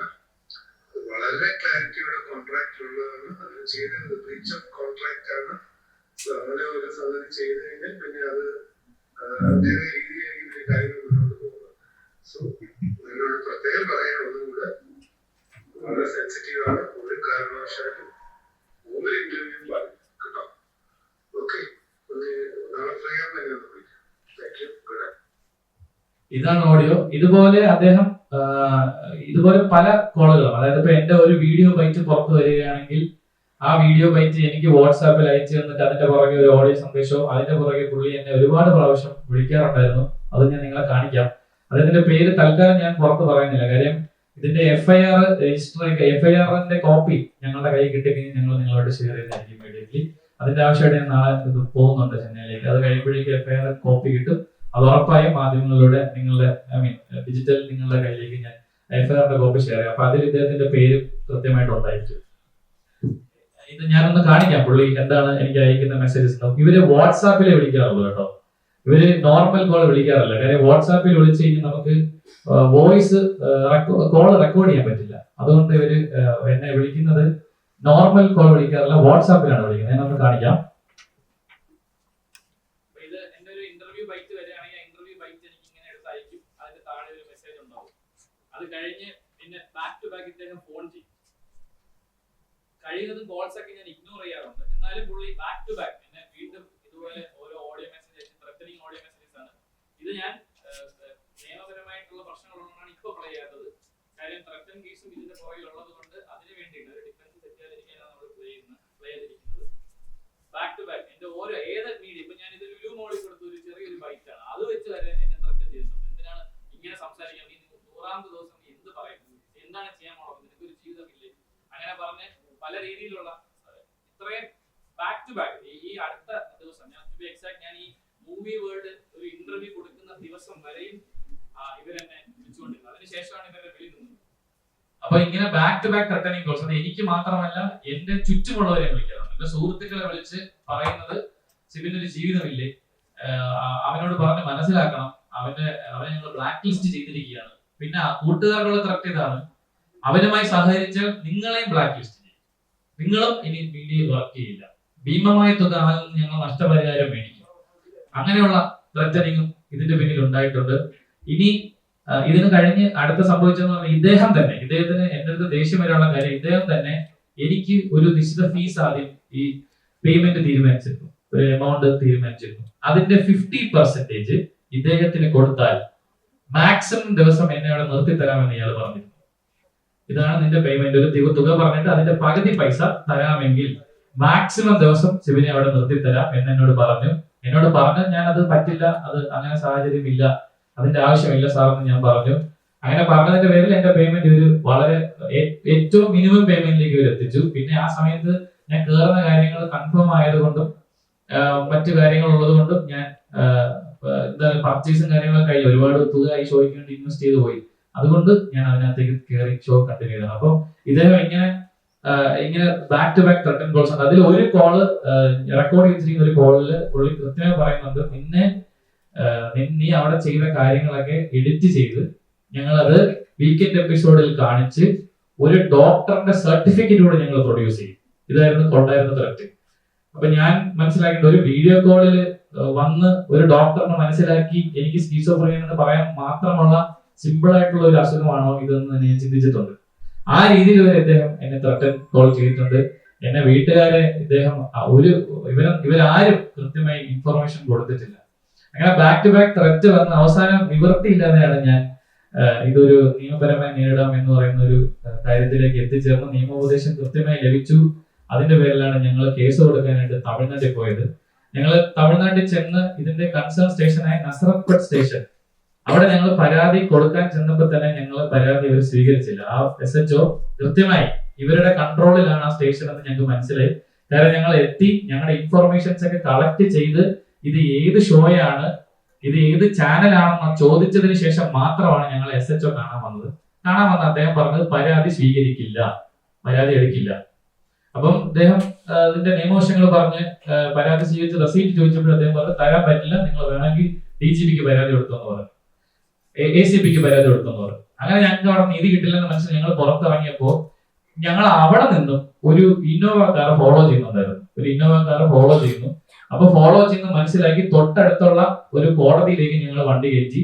അവിടുത്തെ മജിസ്ട്രേറ്റിനെ കാണാനായിരുന്നു ഞങ്ങളുടെ ഉദ്ദേശം. അവിടെ എത്തിയപ്പോൾ ആ വണ്ടിയിൽ നിന്ന് വന്ന 4 പേരുണ്ടായിരുന്നു. അതിൽ ഒരാളെ ഞാൻ ഐഡന്റിഫൈ ചെയ്തിട്ടുണ്ട്. അയാളുടെ പേര് ജീവ എന്നാണ്. ഈ ജീവ എന്ന് പറയുന്നത് എന്റെ മോൾ ഷൈന്റെ ഒരു സ്റ്റാഫാണ്. ഞാൻ ഫോട്ടോ കാണിക്കുന്നില്ല, ഫോട്ടോ എന്റെ കയ്യിലുണ്ട്, അദ്ദേഹത്തിന്റെ ഡീറ്റെയിൽസും ഫോൺ നമ്പറും ഒക്കെ എന്റെ കയ്യിലുണ്ട്. ജീവയാണ് എന്നാണ് അയാളുടെ പേര്. അയാൾ എന്റെ മോളുടെ സ്റ്റാഫാണ്. അയാളെ ഞാൻ നേരിട്ട് അങ്ങോട്ട് പോയി ഞാൻ സംസാരിച്ചു, എന്താണ് ഇവിടെ എന്ന് ചോദിച്ചു. പുള്ളി വേറൊരു കള്ളം പറഞ്ഞു. അത് കള്ളമാണെന്ന് എനിക്ക് മനസ്സിലായി. കാര്യം ആ സമയത്ത് ആ കോടതിയിൽ അങ്ങനെ ഒരു കാര്യം ചെയ്യാൻ പറ്റില്ല. അപ്പോ അതിനുശേഷം അവിടെ ഉണ്ടായിരുന്ന ഒരു അഡ്വക്കേറ്റ് ഞങ്ങളെ വന്ന് കണ്ടിട്ട് നിങ്ങൾക്ക് ലോക്കൽ ത്രെറ്റ് ഉണ്ട്, ഇവിടെ നിൽക്കണ്ട, നിങ്ങൾ ഇവിടുന്ന് പോകുന്നതാണ് നല്ലതെന്ന് പറഞ്ഞ് ഞങ്ങൾ അന്നേ ദിവസം അവിടുന്ന് പോയി. അടുത്ത ദിവസമാണ് ഞങ്ങൾ DGPക്ക് പരാതി കൊടുത്തത്. DGP ആ പരാതി കേൾക്കുകയും കൃത്യമായി നടപടി എടുക്കാമെന്ന് ഉറപ്പുവരും. DGPക്ക് ഞങ്ങൾ തമിഴ്നാട് DGPക്ക് കൊടുത്ത പരാതിയുടെ റെസീറ്റാണിത്. ആ പരാതിയിന്മേൽ കൃത്യമായ ആക്ഷൻസ് എടുത്തിട്ടുണ്ട്. ആ ആക്ഷന്റെ ഭാഗമായിട്ടാണ് എന്നെ ഇന്നലെ വിളിച്ച് നിങ്ങളുടെ കേസിന് നമ്പർ ആയിട്ടുണ്ട്, സ്റ്റേറ്റ്മെന്റ് തരാനായിട്ട് ചെന്നൈയിൽ വരണമെന്ന് പറഞ്ഞത്. അപ്പം ഞാനിത് പബ്ലിക്കിൽ ടേക്കപ്പ് ചെയ്യാനുള്ള കാരണം എന്ന് പറഞ്ഞു കഴിഞ്ഞാൽ ഈ ബിഗ് ബോസ് എന്ന് പറഞ്ഞ ഷോ ഹ്യൂമൻ റൈറ്റ്സിന്റെ 100% ഹ്യൂമൻ റൈറ്റ്സ് വയലേഷൻ ആണ്. അതായത് ഇവർക്ക് വേണ്ട രീതിയിൽ മത്സരം നടക്കുവാനായിട്ട് ഒരു മനുഷ്യന്റെ ജീവിതത്തിലെ അല്ലെങ്കിൽ ജീവന് തന്നെ ഭീഷണിയാവുന്ന രീതിയിൽ ഇവർ അതിനകത്ത് കാര്യങ്ങൾ ചെയ്യാറുണ്ട്. ഒന്ന്, ഗെയിമിനുള്ളിൽ ഇവർക്ക് എന്ത് മാറ്റങ്ങളോ ഫേവറിറ്റിസോ ഒക്കെ കാണിക്കാമായിരിക്കും. പക്ഷെ ഒരു മനുഷ്യന്റെ എന്താ പറയാ സ്വഭാവം മറ്റു രീതിയിൽ ഇവര് എഡിറ്റിംഗിൽ മാനിപ്പുലേറ്റ് ചെയ്ത് ചിത്രീകരിക്കുന്നു. അതിലും തീരാത്ത ആൾക്കാരെ മരുന്ന് കൊടുത്ത് പരീക്ഷണ വസ്തുക്കളായിട്ട് ഇവർ ഉപയോഗിക്കുന്നത്. അത് ആർക്ക് വേണ്ടി? ഇവർക്ക് ആരാണ് മരുന്ന് സപ്ലൈ ചെയ്യുന്നത്? ഏത് ഫാർമസ്യൂട്ടിക്കൽ കമ്പനിയാണ് അത് ചെയ്യുന്നത്? ആർക്ക് വേണ്ടിയിട്ടാണ് ഇവർ ഇത്തരത്തിലുള്ള ഒരു പരീക്ഷണങ്ങൾ നടത്തുന്നത്? അങ്ങനെ ഇപ്പം നമ്മൾ മൃഗങ്ങൾക്ക് മരുന്ന് എടുത്ത് പരീക്ഷിച്ചിട്ട് ആ മൃഗങ്ങൾ എന്ത് ചെയ്യുന്നു, ഏത് രീതിയിൽ പെരുമാറുന്നു ഒബ്സർവ് ചെയ്യാനുള്ള ഒരു കൃത്യമായ ഒരു ഇതിലാണല്ലോ മരുന്നിന്റെ ടെസ്റ്റും കാര്യങ്ങളൊക്കെ നടക്കുന്നത്. അങ്ങനെ ഒരുപാട് ചോദ്യങ്ങൾ ഇതിന്റെ പുറകിലുണ്ട്. ആ ചോദ്യങ്ങളൊക്കെ ഞങ്ങൾ ഈ പരാതിയിലൂടെ മുന്നിലേക്ക് വെക്കുകയാണ്. ഇതിന് കൃത്യമായ ഒരു നടപടി ഉണ്ടാകുമെന്ന് ഞാൻ പ്രതീക്ഷിക്കുന്നു. ഞാൻ നിയമത്തിൽ വിശ്വാസമുണ്ട്. എനിക്ക് ഒരു കോർപ്പറേറ്റ് കമ്പനിയാണ് അപ്പുറത്തുള്ളതെന്ന് കൃത്യമായ ബോധ്യത്തോടു കൂടിയാണ് ഞങ്ങൾ ഇറങ്ങിയത്. നീതി ലഭിക്കുമെന്ന് പൂർണ്ണമായ ബോധ്യമുണ്ട്. അത് മാത്രമല്ല, എനിക്ക് ജനങ്ങളിലേക്ക് ഇത് എത്തിക്കണം, എല്ലാവരും അറിയണം. ഒരു ഷോയുടെ മറവിൽ ഇവര് കാണിക്കുന്ന ഈ പറയുന്ന ഹ്യൂമൻ റൈറ്റ്സ് വയലേഷൻ, ഒരു മനുഷ്യന്റെ ജീവന് പോലും യാതൊരു ഒരു വിലയും കൊടുക്കാത്ത രീതിയിലാണ് ഇവര് കാര്യങ്ങൾ ചെയ്യുന്നത്. എന്തിന് എന്റെ അച്ഛൻ വയ്യാതായി, അദ്ദേഹത്തിന് ഹാർട്ട് ഓപ്പറേഷൻ ആണെന്നുള്ള കാര്യം എന്നെ അറിയിക്കണമെന്ന് പറഞ്ഞപ്പോൾ പോലും ഇവര് സമ്മതിച്ചില്ല. മറ്റ് ബാക്കിയുള്ളവർക്കൊക്കെ അതിനുള്ള പ്രൊവിഷൻ കൊടുക്കുമ്പോൾ എന്നോട് അത് ചെയ്തില്ല അവര്. അങ്ങനെ ബാക്ക് ടു ബാക്ക് എന്നെ ഇവർ ഉപദ്രവിക്കണം. ഇതിൽ ഏറ്റവും ഹൈലൈറ്റ് ആയിട്ട് ഞാൻ ചൂണ്ടിക്കാണിക്കുന്നത്, ഇവരുടെ ഭാഗത്ത് തെറ്റില്ല എങ്കിൽ എനിക്ക് തരാൻ സമ്മതിച്ച കോൺട്രാക്ട് പ്രകാരമുള്ള പേയ്മെന്റിന്റെ ഡബിൾ പേയ്മെന്റ് ആണ് ഇവരെനിക്ക് തന്നത്. ഇറങ്ങിയതിന് ശേഷം ഞാൻ ഈ പ്രശ്നം ഇവരുടെ മുമ്പിൽ പ്രസന്റ് ചെയ്തപ്പോൾ എനിക്ക് ആദ്യം തന്ന പേയ്മെന്റിന്റെ അന്നേ ദിവസം തന്നെ എനിക്ക് രണ്ടാമത് അതേ എമൗണ്ട് വീണ്ടും എന്റെ അക്കൗണ്ടിൽ ട്രാൻസ്ഫർ ചെയ്തിട്ട് എന്നോട് പറഞ്ഞു ഇന്റർവ്യൂസ് കൊടുക്കരുത്. കാര്യം ഞാൻ പറഞ്ഞു ഇന്റർവ്യൂസ് കൊടുത്ത് എനിക്ക് റവന്യൂ കിട്ടും, എന്റെ അച്ഛന്റെ സർജറിക്ക് അതെനിക്ക് ഉപകാരപ്പെടുന്നു പറഞ്ഞതിന്റെ പേരിൽ ഇവരെ രണ്ടാമത് പേയ്മെന്റ് 2 പ്രാവശ്യമായിട്ട് പേയ്മെന്റ് തന്നു. ഇനി സിവിൽ പുറത്തേക്ക് സംസാരിക്കരുതെന്ന് പറഞ്ഞു. അപ്പൊ ഇതാണ് എനിക്ക് നിങ്ങളോടൊക്കെ പറയാനുള്ളത്. 100% ഹ്യൂമൻ റൈറ്റ്സ് വയലേറ്റഡ് ആയിട്ടാണ് ഈ ഷോ അവർ നടത്തുന്നത്. മാനസിക പരിഗണന പോയിട്ട് മനുഷ്യത്വം പോലും ഇല്ലാത്ത രീതിയിലാണ് അവിടെയുള്ള മത്സരാർത്ഥികളോട് ഇവർ പെരുമാറുന്നത്. ഇത് ഒരുപാട് പേര് ഈ അനുഭവം പങ്കുവച്ചിട്ടുണ്ട് പലപ്പോഴും ഇതിന് മുന്നേയും. പക്ഷെ അതൊന്നും ആരും ടേക്കപ്പ് ചെയ്തില്ല. വീണ്ടും ഒരു കാര്യം വിട്ടു, അതായത് ഈ നസറത്പട്ട് സ്റ്റേഷനിൽ തന്നെ ഇതേ ഷോയ്ക്കെതിരെ 3 FIR വേറെ വീണിട്ടുണ്ട്. ഇതുപോലെ പല ബിഗ് ബോസിലെ പല സീസണിലായിട്ടുള്ള പല മത്സരാർത്ഥികളും കൊടുത്തിട്ടുള്ള പരാതിയിന്മേൽ 3 FIR ഓൾറെഡി ഉണ്ട്. അത് അവർ കാശ് കൊടുത്ത് ഒതുക്കി എന്നാണ് ഞങ്ങൾക്ക് മനസ്സിലാക്കാൻ സാധിച്ചത്. അത് ഇതേ ഡ്രഗ് യൂസ് തന്നെയാണ്. ഈ ഡ്രഗ് കൊടുത്തതിന്റെ പേരിൽ ആത്മഹത്യാ ശ്രമം ഹൗസിനുള്ളിൽ നടത്തി. അതിൽ ഒരു കുട്ടിയുടെ വീഡിയോ നിങ്ങൾക്ക് യൂട്യൂബിൽ സെർച്ച് ചെയ്താൽ കിട്ടും. പേര് ഞാൻ പറയുന്നില്ല. തമിഴ് സീസണിലാണ്. ആ കുട്ടി കൈ മുറിച്ച് അതിനകത്ത് വെച്ച് ആത്മഹത്യാ ശ്രമം നടത്തി. അത് മരുന്ന് കൊടുത്തതിന്റെ പേരിലാണെന്നും സൈക്യാട്രിക് ഡ്രഗ് കൊടുത്തതിന്റെ പേരിലാണെന്ന് ആ കുട്ടി മൊഴി കൊടുത്ത് അതിന്റെ പേരിൽ ഒരു FIR ഈ നസറത്പട്ട് സ്റ്റേഷനിൽ തന്നെയാണ്. സോ ഇതൊരു ഹ്യൂജ് ക്രൈം ആണെന്ന് മനസ്സിലാക്കിയിട്ടാണ് ഇത് നാട്ടുകാരെ അറിയിക്കാൻ വേണ്ടിയിട്ടാണ് ഈ ഒരു പ്രസ് മീറ്റ് വിളിച്ചത്. എന്തെങ്കിലും ചോദിക്കണമെങ്കിൽ ചോദിക്കാം. അത് തന്നെ ഞാൻ തുടക്കം ഞാൻ പറഞ്ഞല്ലോ. ഈ ആദ്യത്തെ പ്രശ്നം എന്ന് പറഞ്ഞാൽ ഇദ്ദേഹത്തിന് ഈ പേയ്മെന്റിന്റെ ഷെയർ ചോദിച്ചു. അത് ഞാൻ കംപ്ലൈന്റ് ചെയ്യുന്ന പുള്ളിക്ക് പേടിയുണ്ട്. ബേസിക്കലി ആദ്യത്തെ പേടി അതാണ്. 2, ഈ ഷോയ്ക്കകത്ത് ഒരു പ്രത്യേക ഒരു പരിഗണന അല്ലെങ്കിൽ ഒരു ഫേവറിറ്റിസം നടക്കുന്നു ഞാൻ മനസ്സിലാക്കി ഞാനത് ഐഡന്റിഫൈ ചെയ്ത ആളാണ്. 3, ഈ മരുന്ന് എന്തിന് നിങ്ങൾ കൊടുക്കുന്നു എന്നുള്ള ചോദ്യം ഞാൻ ചോദിച്ചോളാം. വേറെ ആരും ചോദിച്ചായിട്ട് എനിക്ക് അറിയില്ല. വേറെ കണ്ടസ്റ്റൻസിന് ഇവർ മരുന്ന് കൊടുക്കുന്നുണ്ട്. അത് പുറത്ത് വന്ന ഒരു മത്സരാർത്ഥി ക്യാമറ അഡ്മിറ്റ് ചെയ്തിട്ടുണ്ട്. എനിക്ക് 13 തവണ മരുന്ന് തന്നു എന്ന് പറഞ്ഞു. ഇപ്പൊ ഞാൻ മാത്രമാണ് ഇത് പ്രിസ്ക്രിപ്ഷൻ ചോദിച്ചത്. എന്തിനാണ് ഈ മരുന്ന് നിങ്ങൾ തരുന്നത്, എന്തിനുള്ള മരുന്നാണെന്ന ചോദ്യം ഞാനാണ് ഉന്നയിച്ചത്. അതിന്റെ പേരിലായിരിക്കാം.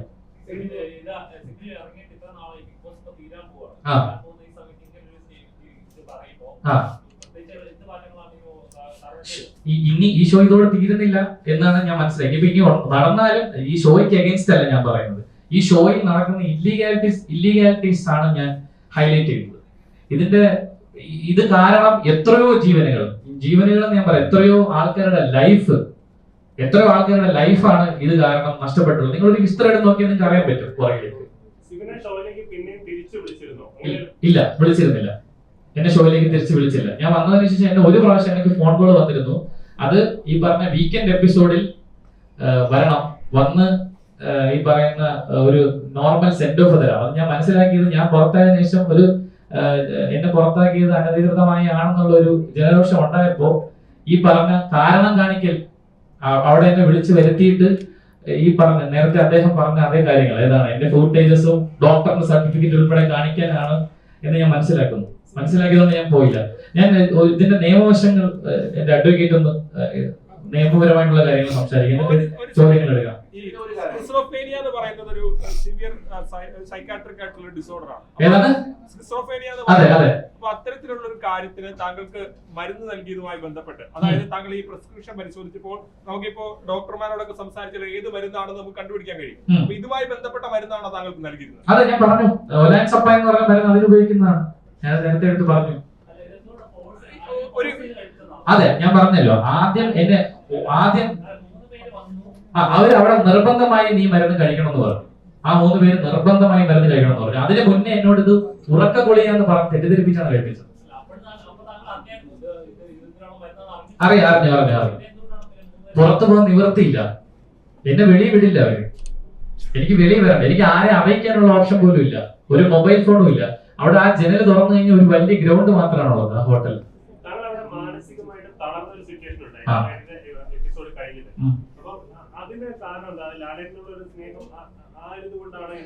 ഞാൻ പറഞ്ഞല്ലോ, തളർന്നത് എന്റെ ക്യാരക്ടർ അസാസിനേഷൻ. ഞാൻ അല്ലാത്ത രീതിയിൽ അവരവിടെ എഡിറ്റ് ചെയ്ത് പോർട്രേറ്റ് ചെയ്തു. ഞാൻ പറയാത്ത കാര്യങ്ങൾ ഞാൻ പറഞ്ഞത്, അല്ലെങ്കിൽ ഞാൻ പറഞ്ഞ കാര്യങ്ങൾ വേറെ രീതിയിലേക്ക് പോർട്രേറ്റ് ചെയ്ത് അവിടെ കാണിച്ചു. എന്നെ ഒരു വേറൊരാളായിട്ട് ഇവരെ ചിത്രീകരിക്കാൻ ശ്രമിക്കുന്നതായിട്ട് എനിക്ക് മനസ്സിലായി. അങ്ങനെ എല്ലാ മത്സരാർത്ഥികളോടും ചെയ്യുന്ന കാര്യങ്ങളല്ല എന്നോട് ചെയ്യുന്നതാണ് ഞാൻ മനസ്സിലാക്കി. ഞാൻ ഈ ഷോയ്ക്കുള്ളിൽ അവർക്ക് ഷോയുടെ നല്ലതിന് വേണ്ടിയിട്ട് അല്ലെങ്കിൽ ഷോയുടെ TRPക്ക് വേണ്ടി എന്തും ചെയ്യാം. എന്റെ കൺസേൺ അതല്ല സഹോദരൻ. എന്റെ കൺസേൺ പുറത്തിറങ്ങിയതിനു ശേഷം എന്നെ എന്തിന് ഇവര് 3-4 ദിവസത്തോളം അടച്ചു വെച്ചിരുന്നു? എന്തിനെനിക്ക് സൈക്യാട്രിക് ഡ്രഗ് നൽകി? എന്റെ വീട്ടുകാരെ എന്തുകൊണ്ട് ഇവര് കൃത്യമായി കാര്യങ്ങൾ അറിയിച്ചില്ല? എനിക്ക് എന്താണ് സംഭവിക്കുന്നത് എന്നെ അറിയിച്ചില്ല. എന്റെ വീട്ടിൽ വിളിച്ച് എനിക്ക് മാനസിക രോഗമാണെന്ന്, സ്കീസോഫ്രീനിയാണെന്ന് എന്തിന് ഇവര് കള്ളം പറഞ്ഞു? ഇതാണ് എന്റെ കൺസേൺ. ഷോയ്ക്കുള്ളിൽ അവർക്ക് എന്ത് ചെയ്യാം? ഞാൻ ഇതിന്റെ നിയമവശങ്ങൾ എന്താണെന്നുള്ളത് അഡ്വക്കേറ്റ് സംസാരിച്ചിട്ട് നമുക്ക് ക്വസ്റ്റ്യൻസ് എടുക്കാം. ആ പറഞ്ഞോളൂ. രണ്ട് കാര്യങ്ങൾ പ്ലേ ചെയ്തു. ഉം. ഒന്ന് ഓഡിയോ പ്ലേ ചെയ്തു, ആ. ഒന്ന് സ്ക്രീൻഷോട്ട്. ആ. ശിവൻ ഇപ്പോഴും എന്തോ ഒളിച്ചു വെക്കും. ഉം. എന്ത് വിലപേശലാണ്, എന്തുകൊണ്ട് എനിക്ക് ആ. എന്തുകൊണ്ട് പേര് പറയാൻ പേടി? ഉം. ശിവൻ പറയുന്നത് FIR ഇടാവും. ഉം. അല്ലേ? ഉം. ഇനി സീസൺ തീരാൻ ഈ 3-4-5 ദിവസം ഉം. ശിവൻ എന്തുകൊണ്ട് ആ പേര് പറയാൻ പഠിക്കുന്നു? ഇത് തന്നെയാണ് ഇതിനു മുമ്പ് ഇവിടെ ഉണ്ടായിരിക്കുന്നത്. ഉം. ഉണ്ടായിരിക്കുന്ന വിഷയം അത് തന്നെയാണ്. ഉം. അപ്പൊ ഇനി ശിവൻ ഇപ്പോഴത്തെ പത്രസമ്മേളനം നടത്തി ഈ ചർച്ചയ്ക്ക് വരും. ഉം. ഇതെയാണോ അതിന് വേണ്ടിയാണ് അല്ല, അല്ല. ഇത് എന്തുകൊണ്ട് പേര് ഞങ്ങൾ ഞങ്ങൾ ഈ ഓഡിയോ കൊണ്ട് ഞങ്ങൾ ലാബിൽ കൊണ്ട് പരിശോധിക്കും. വേണ്ട, അതിന്റെ ആവശ്യമൊന്നുമില്ല. ഇത് ആരാണ് പറഞ്ഞതെന്നും ഇത് എന്തൊക്കെയാണ് പറഞ്ഞതെന്നും ഈ പറയുന്ന FIR കോപ്പി വരുമ്പോൾ ഞാൻ പുറത്തു വിടാമെന്ന് ഞാൻ പറഞ്ഞിട്ടുണ്ട്. ഇപ്പോ നിയമപരമായിട്ടുള്ള ബുദ്ധിമുട്ടുകൊണ്ടാണ് പറഞ്ഞത്. ഉറപ്പായിട്ടും ഈ 3 പേര് ആരാണെന്നും അവർക്കെതിരെയാണ് FIR ഇടുന്നത്.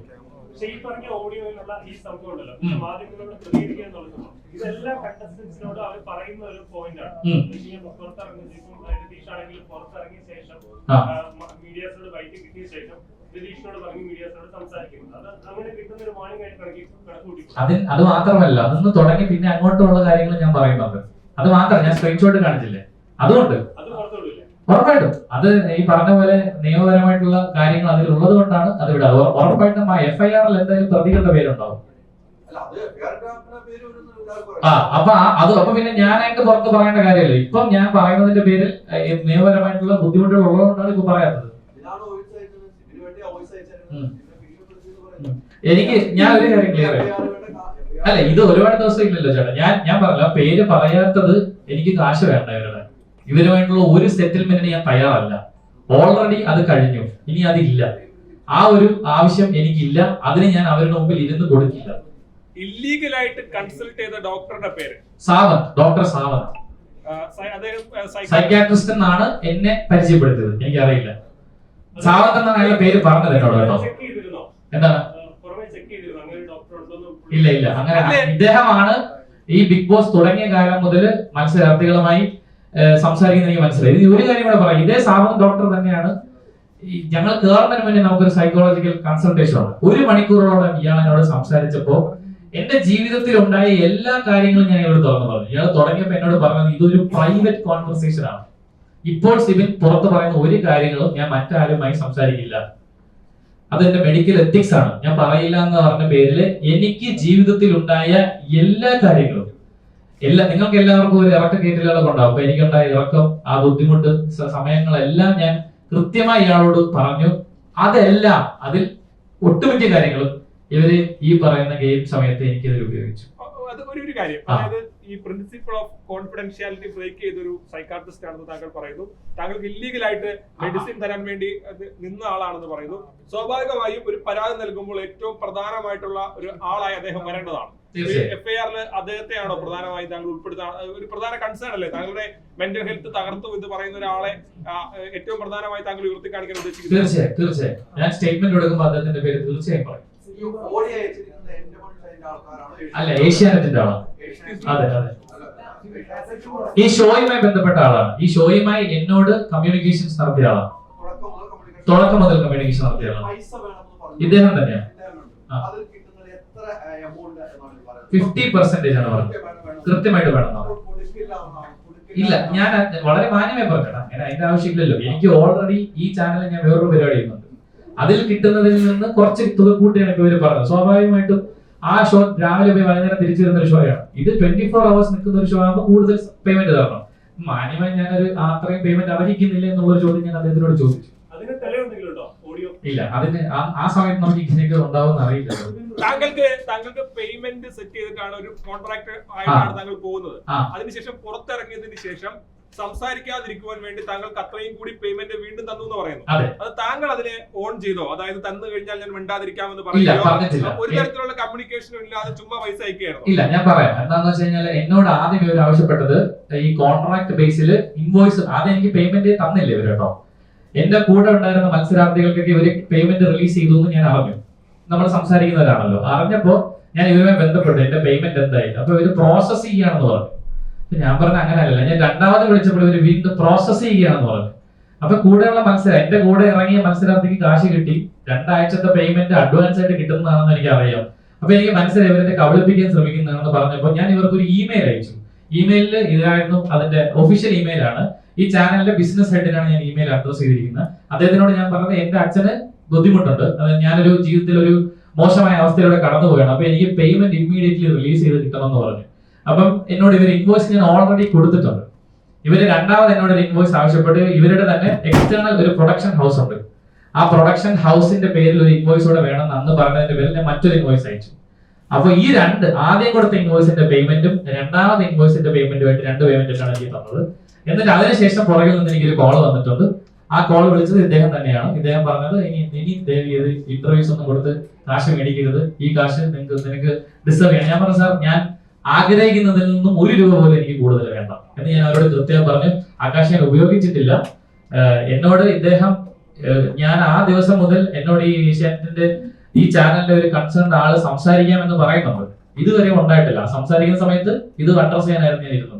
ഈ അവസാനമായിട്ട് ഒരു കാര്യം കൂടെ എടുത്ത് അതിലൊരു ക്ലാരിഫിക്കേഷൻ പറഞ്ഞു. ഇപ്പോ അത്രയും ഗുരുതരമായി തങ്ങളെ അഫക്ട് ചെയ്യുന്ന, മെന്റലി തങ്ങളെ തകർക്കുന്ന രീതിയിൽ പെരുമാറിയ ഒരാളുടെ പേര് ഈ അവസാന ഘട്ടത്തിലും വെളിപ്പെടുത്താതെ FIR വരുമ്പോഴേ ഞാൻ പറയൂ എന്ന് പറയുന്നതിൽ ചിലപ്പോ ആളുകൾക്ക് തോന്നാം അത് എന്തെങ്കിലും താല്പര്യങ്ങൾ താങ്കൾ ഒളിപ്പിച്ചു വെക്കുന്നുണ്ടോ എന്നുള്ള തോന്നലുണ്ടാകാം. അതിന്റെ ഒരു ആവശ്യം ഈ അവസാന ഘട്ടത്തിൽ ഉണ്ടായിരുന്നു എന്നത് പ്രധാനപ്പെട്ട ചോദ്യമല്ലേ? അവസാന ഘട്ടം അല്ലല്ലോ, ഈ ഷോ തീരുന്നതല്ല എന്റെ അവസാന ഘട്ടം. എനിക്ക് നീതി കിട്ടുന്നതാണ് എനിക്ക് എന്നെ സംബന്ധിച്ചിടത്തോളം അവസാന ഘട്ടം. ഈ ഷോ തീർന്നോട്ടെ, ഈ ഷോ തീർന്നാൽ എന്താ കുഴപ്പം? ഞാൻ ഈ ഷോ തീരുന്നവരെ കാത്തിരുന്നതല്ല. ഞാൻ അങ്ങനെ പറഞ്ഞിട്ടുണ്ടെങ്കിലും നമുക്ക് കൃത്യമായി നിയമപരമായുള്ള ഞങ്ങൾ 1 മാസമായി, ഞാൻ ഏതാണ്ട് 1-1.5 മാസത്തോളമായിട്ട് ഞാൻ ഇതിന്റെ പുറകെയാണ്.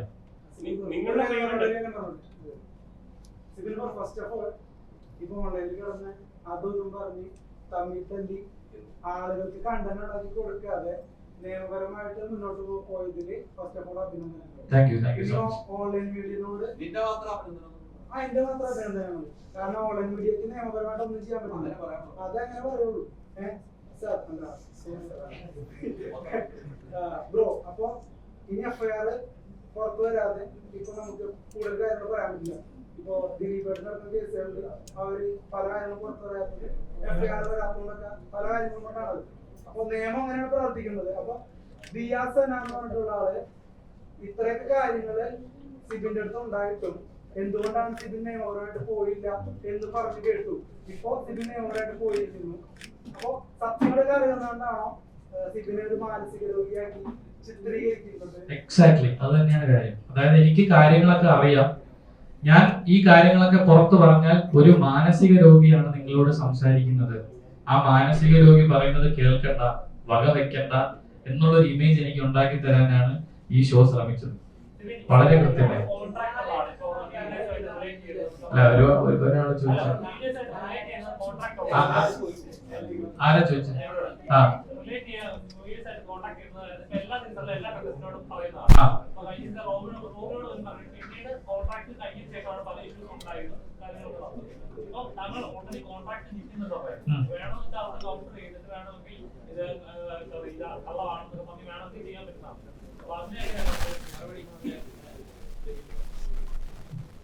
ഒരു കോൺട്രാക്ട് ആദ്യം നമ്മൾ വേണ്ടത് ലോഫുൾ കോൺട്രാക്ട് ആയിരിക്കും. ഒരിക്കലും ഒരു അൺലോഫുൾ ആയിട്ടുള്ള ഒരു ആക്ട് ചെയ്യാൻ വേണ്ടിയിട്ട് ഒരു കോൺട്രാക്റ്റിൽ നമുക്ക് ഏർപ്പെടാൻ പറ്റില്ല. അത് തുടങ്ങി ആ കോൺട്രാക്ട് ഏർപ്പെട്ട സമയത്ത് കൂടാതെ അതായത് ഇദ്ദേഹത്തിന് ഒരു ഹോട്ടൽ മുറിയിൽ 3 ദിവസത്തോളം അതായത് 4 ദിവസം അടുപ്പിച്ച് കൂട്ടിയിടുക. ആ 167 CRPC പ്രകാരം നമ്മുടെ പോലീസ് കസ്റ്റഡിയിൽ എടുത്താൽ പോലും നമ്മുടെ അടുത്ത സുഹൃത്തിനെയോ നമ്മുടെ ബന്ധുവിനെയോ ഈ വിവരം അറിയിക്കണമെന്നുണ്ട്. 24 മണിക്കൂറിനുള്ളിൽ നമ്മുടെ മജിസ്ട്രേറ്റിന്റെ മുന്നിൽ ഹാജരാക്കണം. മനസ്സിലാവുന്നുണ്ടോ? ഇയാളെ 3 ദിവസത്തിന് മുകളിൽ ഒരു മുറിയിൽ പൂട്ടിയിട്ടിരിക്കുകയാണ്. അയാളെ വീട്ടുകാരെ അറിയിച്ചിട്ടില്ല, അയാളെ സുഹൃത്തുക്കളെ അറിയിച്ചിട്ടില്ല, ഇയാൾക്ക് ഫോൺ ഉപയോഗിക്കാൻ പറ്റുന്നില്ല. അതിനുപരി ഇയാൾക്ക് സൈക്കാട്രിക് ഡ്രഗ് കൊടുക്കുകയാണ്. വീഡിയോ കോളിലൂടെ മാത്രം വന്ന് ഒരു സൈക്കോളജിസ്റ്റ് എന്ന് പറഞ്ഞ ഒരാള് പ്രോപ്പർ പ്രിസ്ക്രിപ്ഷൻ ഇല്ലാതെ ഇവർക്ക് കൊടുക്കുന്ന ടാബ്ലറ്റ് ശ്രദ്ധിച്ചാൽ മതി. അതായത് ആ ടാബ്ലറ്റ് മാത്രമായിട്ടാണ് കൊടുക്കുന്നത്. അതിന്റെ പിന്നിൽ എന്താണ് എഴുതിയിരിക്കുന്നത് നമുക്ക് അറിയാൻ പറ്റില്ല. അത് ബാക്കി പല മത്സരത്തിലും അവരുടെ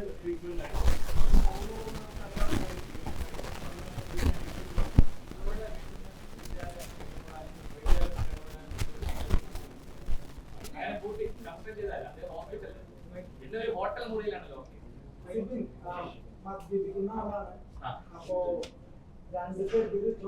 ചുമ്മാ വിഷയത്തിൽ അങ്ങനൊന്നും ഉണ്ടായിട്ടില്ല. ടെസ്റ്റിന്റെ ഉണ്ടെന്ന് പല ആരോപണങ്ങളും ഒരു ആരോപണം, അത് കള്ളം, പച്ചക്കള്ളമാണ്. അങ്ങനെയല്ല, ഞാൻ മദ്യപിക്കുന്ന ആളാണ്, മദ്യപിക്കുന്ന പ്രോത്സാഹിപ്പിക്കുന്നില്ല. പക്ഷെ ഈ പറഞ്ഞ പോലെയുള്ള ഒരു മദ്യപാനിയല്ല. Occasional ഡ്രിങ്കറാണ്, social ഡ്രിങ്കറാണ്. പുറത്തു പോകണമെന്ന് പല പ്രാവശ്യം ആവശ്യപ്പെട്ടു. ആ. നമ്മളൊക്കെ വീഡിയോ കാണുന്നുണ്ട്. പിന്നീട് ഞാൻ പുറത്ത് പോകാനിട്ടും എനിക്ക് കുഴപ്പമില്ല എന്ന് പറഞ്ഞ് ഞാൻ നിന്ന് കൊള്ളാം എന്ന് പറയുന്നുണ്ട് അല്ലെ. അങ്ങനെയാണ് വീണ്ടും തുടരാൻ. അതിന്റെ ഇടയ്ക്ക് പലതും ഈ മത്സരാർത്ഥികളോട് പറയുന്നതായിട്ട് മത്സരാർത്ഥികളോട് അവരവിടെ കൂടെ ഉള്ള ആളുകൾക്ക് പറഞ്ഞതിന്റെ ഒരു വിവരം ഒന്നാമത് തോന്നുന്നു. എന്ത് പറയുന്നത്? എനിക്ക് തിരിച്ചു പോകണം, എനിക്ക് പുറത്തേക്ക് പോകണമെന്നോ? ആ കേട്ടോ, അതിന്റെ ഇതിലും ക്യാമറ ഞാൻ ചോദിച്ചു.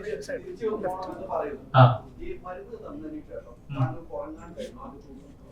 എനിക്ക് ഈ ഹൗസിനുള്ളിൽ വെച്ച് എനിക്ക് മരുന്ന് തന്നിട്ടില്ല. ഉറങ്ങി.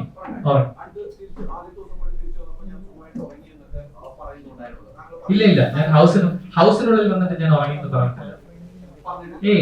എന്നെ ഇവര് പുറത്ത് ഹോട്ടൽ മുറിയിൽ എത്തിച്ചതിന് ശേഷം എന്നെ തിരിച്ച് വീട്ടിൽ കൊണ്ടുവന്നിട്ടില്ല. ഇല്ല, അവിടെ നേരെ പുറത്ത് എന്നെ ജസ്റ്റ് കൺഫെഷൻ റൂമിൽ നിന്ന് ജസ്റ്റ് പുറത്തേക്ക് ഇറക്കി. ആ പുറത്തിറക്കിയ സമയത്ത് ഞാൻ പറഞ്ഞ 3 അധികൃതർ വരുന്നു, പുറത്ത് പോകരുത്, ഈ ഗെയിം ഇങ്ങനെയാണ് എന്ന് പറഞ്ഞ് കമ്പൽസറി ആയിട്ട് എന്നെ തിരിച്ചു പുഷ് ചെയ്തത് കയറ്റിയത്. ഡോക്ടർ കൊടുത്ത നിർദ്ദേശം വരെ ഖണ്ഡിച്ചുകൊണ്ട് എന്നെ ഇവരകത്തേക്ക് കയറ്റിയത്. പാലിക്കാതെ തിരിച്ചു പുഷ് ചെയ്തതിനകത്തേക്ക് നിർബന്ധമായി കയറ്റിയത്. ആവാം, അതിന്റെ പിന്നിലെ വികാരം എന്താണെന്ന് എനിക്കറിയില്ല.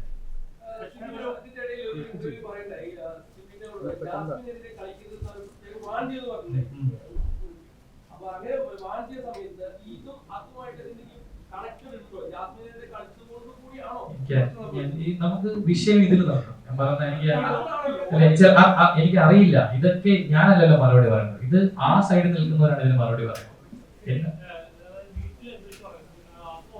വിളിച്ചു പറഞ്ഞു ഇല്ല, ഇത് നമുക്ക് നമ്മൾ ആ സമയത്തൊക്കെ റെക്കോർഡ് ചെയ്തതിനെ കുറിച്ച് സ്വാഭാവികമായിട്ട് ബാക്ക് ടു ബാക്ക് നമ്മൾ വിളിക്കുന്ന സമയത്ത് അതിപ്പോ സ്റ്റേറ്റ്മെന്റ് ആയിട്ട് കൊടുക്കുന്നതല്ല, നമുക്ക് ബാക്ക് ടു ബാക്ക് നമ്മൾ വിളിക്കുകയാണ് ഇവര്. ആ വിളിക്കുന്നതിന്റെ ഭാഗമായിട്ടാണ് എന്നോട് എന്റെ വീട്ടുകാരോട് ഇങ്ങനെ പറയുന്നത്, അവസാനമായിട്ടാണ് പറയുന്നത്. അപ്പോഴൊന്നും അവർ റെക്കോർഡ് ചെയ്യുന്നതിനെ കുറിച്ച് ചിന്തിക്കില്ല. അതെ, സംശയമാണ് എന്റെ, എല്ലാവരും കൊടുക്കുന്നുണ്ട്.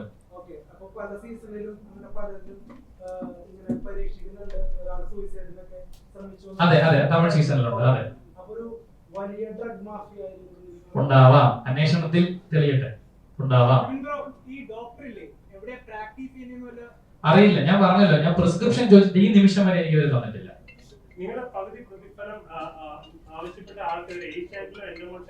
അറിയിച്ചിരുന്നു, ഒരു നടപടി ഉണ്ടായില്ല. അറിയിച്ചിരുന്നു, ഇല്ല.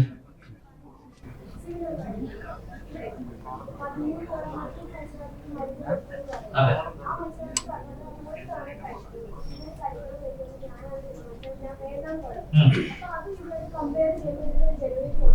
എന്ത് ജെന്യൂനിറ്റിയാണ്?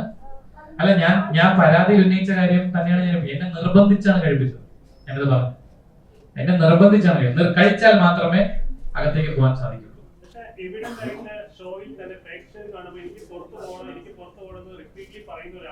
പുറത്താക്കുന്നതായിട്ടാണ് പ്രേക്ഷകർക്ക് കാണുന്നത്.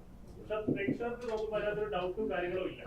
അപ്പം അതിനോട് എങ്ങനെയാണ് ഈ മത്സരത്തിൽ ഒരു 4 രീതിയിലാണ്, ഒരു 4 സ്റ്റെപ്സിലാണ് ഇവരുടെ കാര്യങ്ങൾ നടപ്പിലാക്കുന്നത്. ഒന്ന്, ഇത് മത്സരത്തിന്റെ കാര്യമാണ് കേട്ടോ. അതായത് ഈ മത്സരത്തിൽ ഇവർക്ക് വേണ്ട രീതിയിലാണ് അവർ കാര്യങ്ങൾ കൊണ്ടുപോകുന്നത്. അതിന്റെ മേളിൽ പ്രവർത്തിക്കുന്നവരുണ്ട്. ഇപ്പം അഖിലേട്ടൻ പോളറൊക്കെ അതിന്റെ മേളിൽ പ്രവർത്തിച്ച് ഫൈറ്റ് ചെയ്ത ആൾക്കാരാണ്. ഞാൻ മനസ്സിലാക്കുന്നത് ഇവർ ആദ്യമേ തന്നെ ബേസിക് ആയിട്ട് ടാസ്കിൽ ഈ കൊടുക്കുന്ന ഗെയിമുകളിൽ ഇവര് കൃത്രിമത്വം കാണിക്കും. 2, ഇവര് എഡിറ്റിംഗിൽ പല കാര്യങ്ങളും ഒഴിവാക്കും. ഞാനൊന്ന് ഫിനിഷ് ചെയ്തോട്ടെ. ഞാനിപ്പോ എന്താ പറയാവുന്ന ഇതിപ്പോ അദ്ദേഹം സംസാരിക്കും. അപ്പം ഇത് അതിന്റെ ടാസ്കുകളുണ്ട്. അപ്പൊ എന്റെ സീസണിൽ തന്നെ ഈ പവർ റൂമിലേക്ക് വരുന്ന ടാസ്കുകളൊക്കെ കൃത്രിമത്വം കാണിച്ചാണെന്ന് എല്ലാവരും ചർച്ച ചെയ്തതാണ്. ഞാൻ പുറത്താവുന്ന ആ ദിവസമുള്ളത്. 2, ഇവർ എഡിറ്റിംഗിൽ പല കാര്യങ്ങളും ഒഴിവാക്കുന്നു എന്ന് എല്ലാ മത്സരാർത്ഥികളും പുറത്തു എന്ന് പറയുന്നുണ്ട്. അഭിഷേക് ചെയ്തത് ഉൾപ്പെടെ എല്ലാവരും പുറത്ത് വന്ന് എഡിറ്റിംഗിൽ പല കാര്യങ്ങളും ഒഴിവാക്കി എന്ന് പറയുന്നു. ഇപ്പൊ അവസാനം ഇറങ്ങിയ സിജോയുടെ സൈഡിൽ ഉൾപ്പെടെ അത് ചെയ്യാം, മത്സരത്തിന്റെ ആവശ്യമാണ്. പിന്നെ 3-മതായി മാനിപ്പുലേറ്റ് ചെയ്യുക. ഞാൻ പറഞ്ഞ കാര്യം എഡിറ്റിലൂടെ മറ്റു രീതിയിലേക്ക് ആൾക്കാരിലേക്ക് എത്തിക്കുക. അതിൽ നിൽക്കാത്തവർക്കാണ് ഇവര് മരുന്ന് കൊടുത്ത് തളർത്തി പുറത്താക്കുന്നത്. ഈ മരുന്ന് കഴിച്ചു എന്ന് പല മത്സരാർത്ഥികൾ കൊടുത്തിട്ടുണ്ടെന്നും പല മത്സരാർത്ഥികളും എന്നോട് പറഞ്ഞിട്ടുണ്ട്. എന്നോട് പറഞ്ഞതിന്റെ ഇപ്പൊ ഞാൻ ഈ പൊതുവേദിയിൽ വന്ന് പറഞ്ഞുകൊണ്ട് അവരും പുറത്തു വരുമെന്ന് ഞാൻ പ്രതീക്ഷിക്കും. അവരും വരും.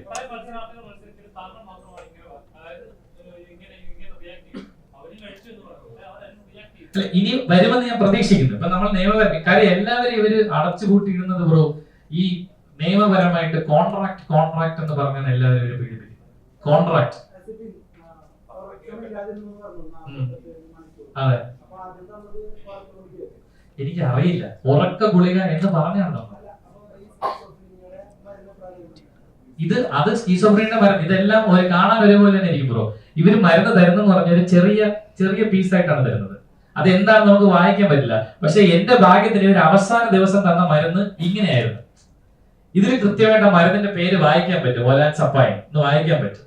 ഇത് എന്റെ ഭാഗ്യം കൊണ്ട് കിട്ടിയതാണ്. ഇതിനകത്ത് കൃത്യമായി ആ മരുന്നിന്റെ മറ്റ് ഡീറ്റെയിൽസുകൾ ഇതിനകത്ത് തന്നെ ഉണ്ട്.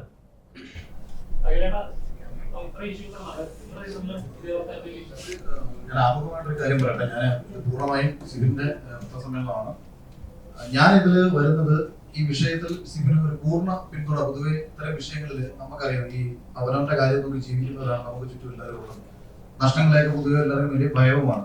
തുടക്കത്തിൽ ഈ വിഷയം പബ്ലിക്കായിട്ട് സിബിൻ എന്നോട് പേഴ്സണലി അവന്റെ ഒരു വിഷമം പറയുകയും അത് പബ്ലിക്കലി പറഞ്ഞിട്ടാണ് ഇത് കൂടുതൽ ചർച്ചയാവുന്നത്. അതുകൊണ്ടാണ് സിബിൻ പറഞ്ഞപ്പോൾ ഇതിനകത്ത് വരാമെന്ന് ഞാൻ പറയില്ല. അത് ആമുഖമായി പറയട്ടെ. ഇത് എന്റെ പത്രസമ്മേളനമല്ല. പിന്നെ എന്തെങ്കിലും ഇതുമായിട്ട് കണക്ട് ചെയ്തുകൊണ്ട് ചോദിക്കുക പറയാം. അതോടൊപ്പം ഒരു കാര്യം ഞാൻ കൂട്ടിച്ചേർത്ത് പറയാം. കഴിഞ്ഞ ദിവസവും ഇന്ന് സിബിന്റെ പത്രസമ്മേളനമാണ്. അഖില തീയതി പോകരുത് എന്ന് എന്റെ ചില അടുത്ത സുഹൃത്തുക്കൾ ഉപദേശിച്ചു. അവരെന്നോട് പറഞ്ഞത് സിബിൻ പറയുന്നതൊക്കെ നിനക്ക് വിശ്വസിക്കാമോ? അവൻ പറയുന്നത് കള്ളത്തരമല്ലേ? ഞാൻ പറഞ്ഞത് ഒറ്റ കാര്യമേ പറഞ്ഞുള്ളൂ. ഒരു തെളിവും അവരെനിക്ക് തന്നില്ലെങ്കിലും അവൻ പറയുന്നത് 100% സത്യമാണെന്ന് മനസ്സിലാക്കിയിട്ട് തന്നെയാണ് ഞാൻ പ്രതികരിച്ചത്. അത് പറയാനുള്ള കാരണം സിബിനെ പോലൊരാളെ സംബന്ധിച്ച്, ഏഷ്യാനെറ്റിൽ വർക്ക് ചെയ്തുകൊണ്ടിരുന്ന ഒരാളെ സംബന്ധിച്ച് അവിടുന്ന് പുറത്തിറങ്ങി ആ ചാനലിനെതിരെ പറയേണ്ട യാതൊരു കാര്യങ്ങളുമില്ല. അവന്റെ ഉള്ളിൽ എത്രത്തോളം വേദന ഉണ്ടായിട്ടുണ്ട് എന്നുള്ളതിന്റെ ഒരു വലിയ തെളിവാണ് ചെന്നൈ പോലൊരു സ്ഥലത്ത് പോയിട്ട് ആദ്യം പോലീസ് സ്റ്റേഷനിൽ പോയിട്ട് പരാതി കൊടുത്തപ്പോൾ സ്വീകരിക്കാതിരിക്കുകയും വീണ്ടും അതിനെതിരെ പോരാടാൻ ഇദ്ദേഹത്തിന്റെ കൂടെ സഹായത്തോടു കൂടി കോടതി വഴി DGP നിങ്ങൾ എത്ര പേര് പോകും? അപ്പൊ നമുക്ക് എല്ലാവർക്കും ഇത്തരം വലിയ കോർപ്പറേറ്റുകളിൽ നിന്നൊക്കെ പ്രശ്നങ്ങൾ നേരിടേണ്ടി വന്നു കഴിഞ്ഞാൽ നമ്മൾ എന്തെങ്കിലുമൊക്കെ പറയും, ഒരു ഫേസ്ബുക്ക് പോസ്റ്റോ മറ്റു കാര്യങ്ങളൊക്കെ പറഞ്ഞിട്ട് നമ്മൾ അതിനെ ഒന്ന് സ്റ്റോപ്പ് ചെയ്യും. പക്ഷേ ഒരു ചെറുപ്പക്കാരൻ അതിനെതിരെ പോരാടാൻ തീരുമാനിക്കുന്നു. എന്താണ് ലാഭം? അപ്പൊ ഒരു ലാഭവും പ്രതീക്ഷിക്കാതെ ജീവിതത്തിൽ വലിയ നഷ്ടങ്ങൾ, ഇപ്പൊ വർക്ക് ചെയ്തുകൊണ്ടിരുന്ന സിനിമയിൽ നിന്ന് അവന്റെ പേര് മാറ്റി, റിലീസ് ആവാൻ പോകുന്ന സിനിമയിൽ നിന്ന് പേര് മാറ്റി, മറ്റു പല രീതിയിലുള്ള പ്രശ്നങ്ങൾ, ത്രെട്ടുകൾ, ഭീഷണികളൊക്കെ വരുന്ന സമയത്തും അവൻ അങ്ങനെ ഇറങ്ങി തിരിച്ചിട്ടുണ്ടെന്നുണ്ടെങ്കിൽ അവന്റെ ഉള്ളിൽ എവിടെയോ വേദനിക്കപ്പെട്ടിട്ടുള്ള ഒരു മനുഷ്യനുണ്ടായി. ആ വേദനിക്കപ്പെട്ട മനുഷ്യന്റെ ഒപ്പമാണ് ഞാൻ. അന്ന സമയത്തും ഈ മരുന്ന് ഞാൻ മെഡിക്കൽ കമ്പനിയിൽ വർക്ക് ചെയ്തതാണ്, സൈക്കാട്രിക് ഡിവിഷനുള്ള കമ്പനി വർക്ക് ചെയ്തിട്ടുണ്ട്, റിസർച്ച് കമ്പനികളിൽ വർക്ക് ചെയ്തിട്ടുള്ള ആളാണ്. എനിക്കറിയാം ഒരു ഫാർമാ കമ്പനികൾ ഏതെല്ലാം രീതിയിൽ ഇത്തരം റിസർച്ചുകൾക്ക് വേണ്ടിയിട്ട് ആൾക്കാരെ ഉപയോഗിക്കും എന്നുള്ള കാര്യം. അപ്പൊ ഇതും കൂടെ പറഞ്ഞിട്ടാണ് ഞാനും ഈ വിഷയത്തിൽ വന്നത്. ഇനി നിങ്ങൾക്ക് എന്തെങ്കിലും ചോദിക്കേണ്ട നേരത്തെ ഇദ്ദേഹം ചോദിച്ചപ്പോൾ ഞാൻ പറഞ്ഞു, ഞാൻ മറുപടി പറയാമെന്ന് പറഞ്ഞു. അതായത് ഈ ഷോയിൽ ഇവർക്ക് തീരുമാനിക്കാം ആരെ ജയിപ്പിക്കണം എന്നുള്ള കാര്യം. ഒരല്പം കഴിവ് അവർക്ക് ഉണ്ടായിരുന്നാൽ മതി. അപ്പൊ ഉദാഹരണത്തിന് കഴിഞ്ഞ സീസൺ എടുക്കാം. തുടക്കത്തിൽ ഈ കഴിഞ്ഞ സീസണിൽ മുന്നിൽ വരാൻ നിന്ന മത്സരാർത്ഥി ഞാൻ ആയിരുന്നില്ല. ഞാൻ ഭയങ്കര നെഗറ്റീവിലായിരുന്നു. വിഷ്ണു ആയിരുന്നു മുന്നിൽ വരാൻ നിന്നിരുന്നത്. അതുകൊണ്ട് തന്നെ ഇവർ എപ്പിസോഡിൽ നിന്ന് വിഷ്ണുവിനെ പരമാവധി ഒഴിവാക്കുകയും വിഷ്ണുവിന്റെ ആദ്യത്തെ ക്യാപ്റ്റൻസി ടാസ്ക് നിങ്ങൾ എടുത്ത് നോക്കുക, അത് പസിൽ ടാസ്ക് ആണ്. പസിലുകൾ അറേഞ്ച് ചെയ്യുന്നത് വിഷ്ണു അല്ല, അവർ അറേഞ്ച് ചെയ്ത് കൊടുക്കുന്ന പസിലാണ് വിഷ്ണുവിന്റെ മുന്നിലേക്ക് എത്തുന്നത്, അല്ലെങ്കിൽ ഒരു മത്സരാർത്ഥിയുടെ മുന്നിലേക്ക് എത്തുന്നത്. ഈ മത്സരത്തിൽ ഈ മത്സരാർത്ഥി വിജയിക്കണോ വേണ്ടയോ എന്ന് മുൻകൂറായിട്ട് തീരുമാനിച്ചുകൊണ്ട് ഒരു ടാസ്ക് അവർക്ക് പ്രിപ്പയർ ചെയ്യാൻ പറ്റും. നമുക്കത് ജയിക്കാൻ പറ്റില്ല. അന്ന് വിഷ്ണുവിന്റെ ഈ പസിൽ വിഷ്ണു എത്ര ശ്രമിച്ചിട്ടും വിഷ്ണുവിന് സെറ്റ് ചെയ്യാൻ പറ്റുന്നില്ലായിരുന്നു. ആ ടാസ്കിൽ ഷിജിച്ചേട്ടനാണ് ജയിച്ചത്.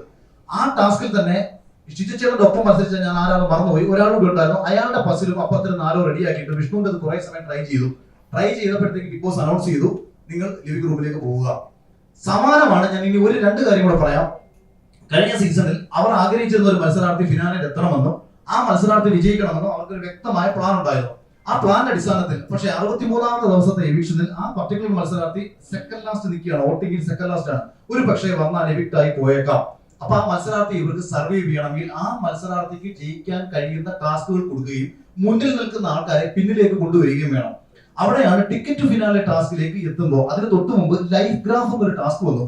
നമ്മുടെ ജീവിതത്തിലെ ഉയർച്ച താഴ്ചകളെ കുറിച്ച് പറയുക എന്ന് പറഞ്ഞൊരു ടാസ്ക്. ഇതേ മത്സരാർത്ഥിയാണ് ഹൗസിൽ പല പ്രാവശ്യം പറഞ്ഞുകൊണ്ട് നടന്നത്, എനിക്ക് ജീവിതകഥ പറഞ്ഞ സമയത്ത് പൂർണ്ണമായും പറയാൻ പറ്റില്ല, എനിക്ക് പറയാൻ പറ്റില്ല എന്ന് പറഞ്ഞ് നിരന്തരം പരാതി പറഞ്ഞുകൊണ്ട് നടത്തി.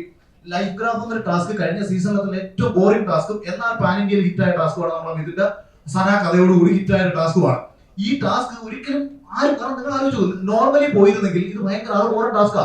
ഒരു ആഴ്ച മൊത്തം വന്നിരുന്ന് മത്സരാർത്ഥികൾ കഥ പറയുക. ഇപ്പൊ ഞാനൊക്കെ വന്ന് പറഞ്ഞ കഥ ഈ പ്രോപ്പർ എപ്പിസോഡിലല്ല ടെലികാസ്റ്റ് ചെയ്ത്, പ്ലസിലാണ് ടെലികാസ്റ്റ് ചെയ്തത്. പക്ഷെ ഒരു മത്സരാർത്ഥിക്ക് പുറത്ത് സപ്പോർട്ട് കിട്ടാൻ അവർ ആ ഹൗസിനുള്ളിൽ ഉന്നയിച്ചുകൊണ്ടിരുന്ന ആക്ഷേപം, അതായത് അവരുടെ പരാതികൾക്ക് വേണ്ടിയിട്ട് ഒരു ടാസ്ക് പ്ലാൻ ചെയ്യുന്നു.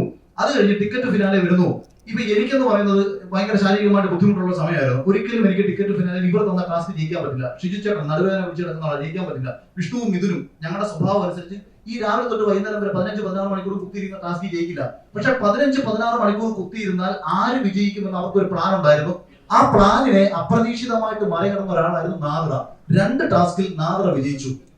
3ാമത്തെ ടാസ്ക്, അതാണ് ഞാൻ പറയുന്നത്, സ്വിമ്മിംഗ് പൂളിൽ ഒരു കോയിൻ ഇടുന്ന ടാസ്ക് ആണ്. ഞങ്ങളുടെ ഹൗസിൽ വെള്ളത്തെ ഏറ്റവും കൂടുതൽ ഭയപ്പെട്ടിരുന്ന ആൾ നാദ്രയാണ്.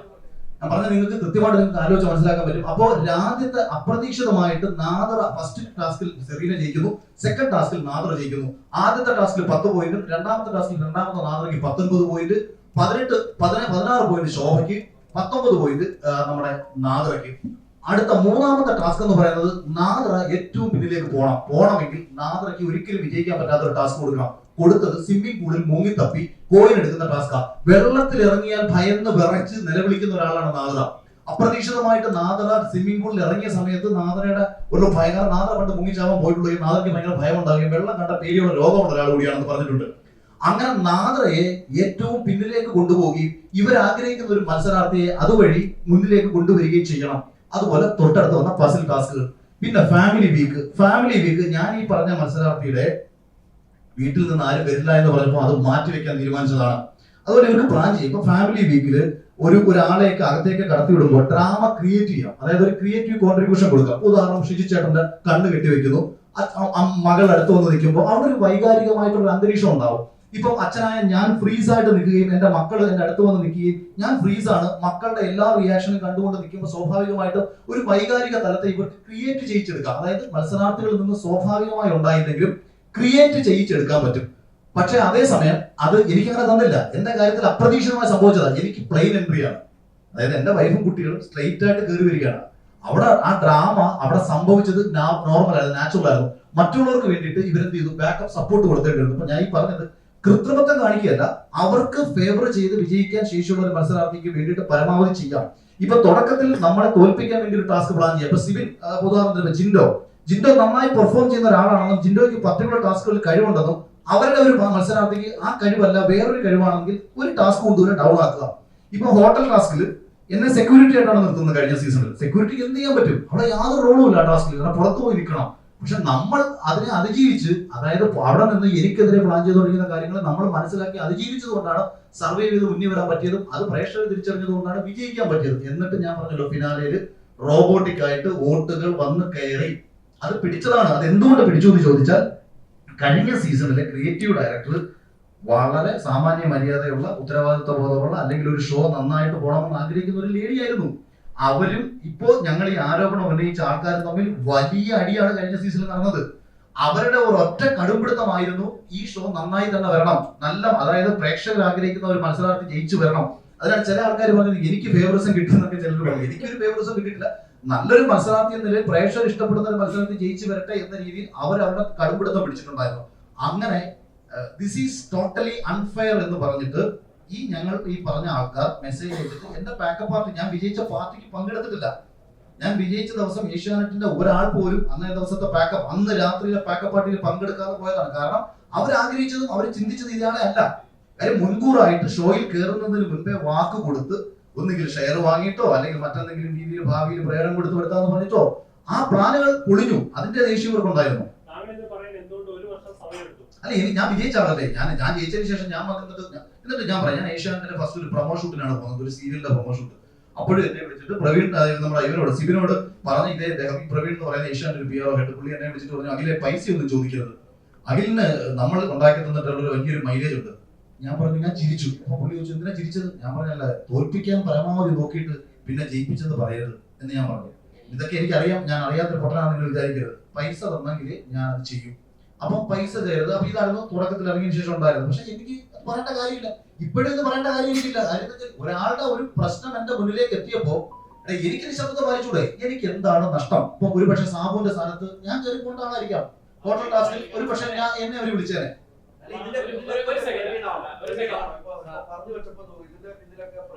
എന്നോട് അന്ന് പറഞ്ഞ ആള് പ്രവീണാണ്. പ്രവീൺ ചിലപ്പോൾ ഇവരുമായിട്ട് ബന്ധപ്പെട്ടിട്ടുണ്ടായിരിക്കും.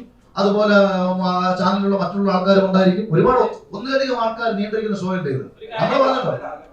അതിൽ എനിക്ക് എന്നോട് അന്ന് സംസാരിച്ച ആള് പ്രവീൺ എന്ന് പറയുന്ന ഏഷ്യാനെറ്റ് പിയറോ ഹെഡായിരുന്നു. അന്ന് എന്നോട് സംസാരിച്ച ആള് അന്ന് ഞാൻ പറഞ്ഞത് ഈ പ്രോഗ്രാം കഴിഞ്ഞിട്ട് പൈസ മേടിക്കണ്ട എന്ന് പറഞ്ഞില്ല. എന്റെ അടുത്ത് ഷെയർ ഒന്നും ചോദിച്ചില്ല. ഷെയർ ചോദിച്ചു കഴിഞ്ഞാൽ പിന്നെ എനിക്ക് കൊടുക്കാനൊന്നുമില്ല. പിന്നെ ആൾക്കാർ പോയി കൊടുക്കാനും ചോദിക്കട്ടെ പുള്ളിക്ക് എന്തെങ്കിലും കിട്ടിയ ചോദിക്കൂ. അതെ അതെ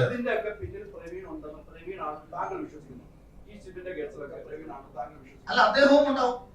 കാര്യം അദ്ദേഹം ഉത്തരവാദിത്തപ്പെട്ട പോസ്റ്റ് ഇരിക്കുന്നതാണ്. ഞാൻ പറഞ്ഞത് എന്നോട് പേഴ്സണലി പറഞ്ഞത് അന്നത്തെ വിഷയത്തിൽ സംസാരിച്ചത് ഇദ്ദേഹമായിരുന്നു. പൈസ മേടിക്കരുത്, കോൺട്രാക്ട് ഉണ്ട്, തിരിച്ച് സംസാരിക്കരുത് എന്ന് പറഞ്ഞ് ഇത്തരം ഭയപ്പെടുത്തലുകൾ ആദ്യത്തെ നടത്തിയ ആള് പ്രവീൺ എന്ന് പറഞ്ഞ അദ്ദേഹമാണ്.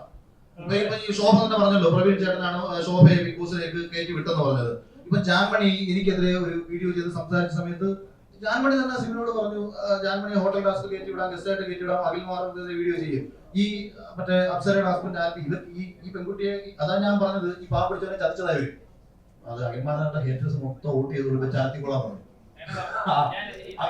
ഇതെല്ലാം പ്ലാനാണ്. ഇവർക്ക് ഇങ്ങനെ അതായത് മനഃപൂർവ്വം ചെയ്യുന്നതിനും പിടിക്കുന്നതിനൊക്കെ തന്നെ ഇവർക്ക് പ്ലാൻ ഉണ്ടാവും. പിന്നെ ഇത് നമ്മൾ ഞാൻ ഇത് ഈ പറഞ്ഞതുകൊണ്ട് ലാഭത്തിനോ മറ്റൊന്നിനോ പറഞ്ഞതല്ല. നമ്മുടെ ഉള്ളിൽ നീതി പോകുന്നുണ്ട്. നിങ്ങൾ ഇത്രയും പേര് ഇവിടെ വന്നു, അത് തന്നെ ഏറ്റവും വലിയൊരു കാര്യമായിട്ടാണ് ഞാൻ കാണുന്നത്. വേണമെന്നുണ്ടെങ്കിൽ ഇതിനെ തള്ളിക്കളയാം. പക്ഷെ നിങ്ങൾ ഇത്രയും പേര് സപ്പോർട്ട് ചെയ്യാമെന്നില്ല. അത്ര നീതിബോധം എല്ലാവർക്കും ഉണ്ടാവണമെന്ന് ഞാൻ പറയുന്നത്. അത് എന്നെ പീഡിപ്പിച്ചിട്ടുണ്ട്.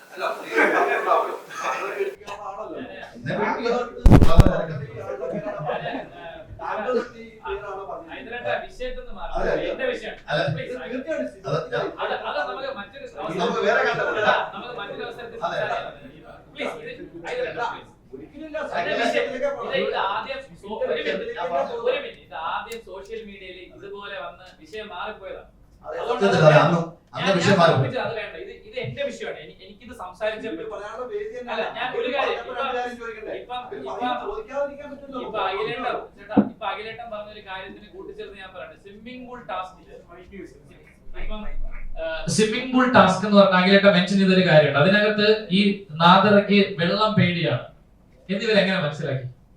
എന്നിവര് ക്ലിയർ ആയിട്ട് മനസ്സിലാക്കിയിട്ടുള്ളത് ആദ്യത്തെ സൈക്കാട്രിക് സെഷനിലൂടെയാണ്. ഒരു സംശയമില്ല.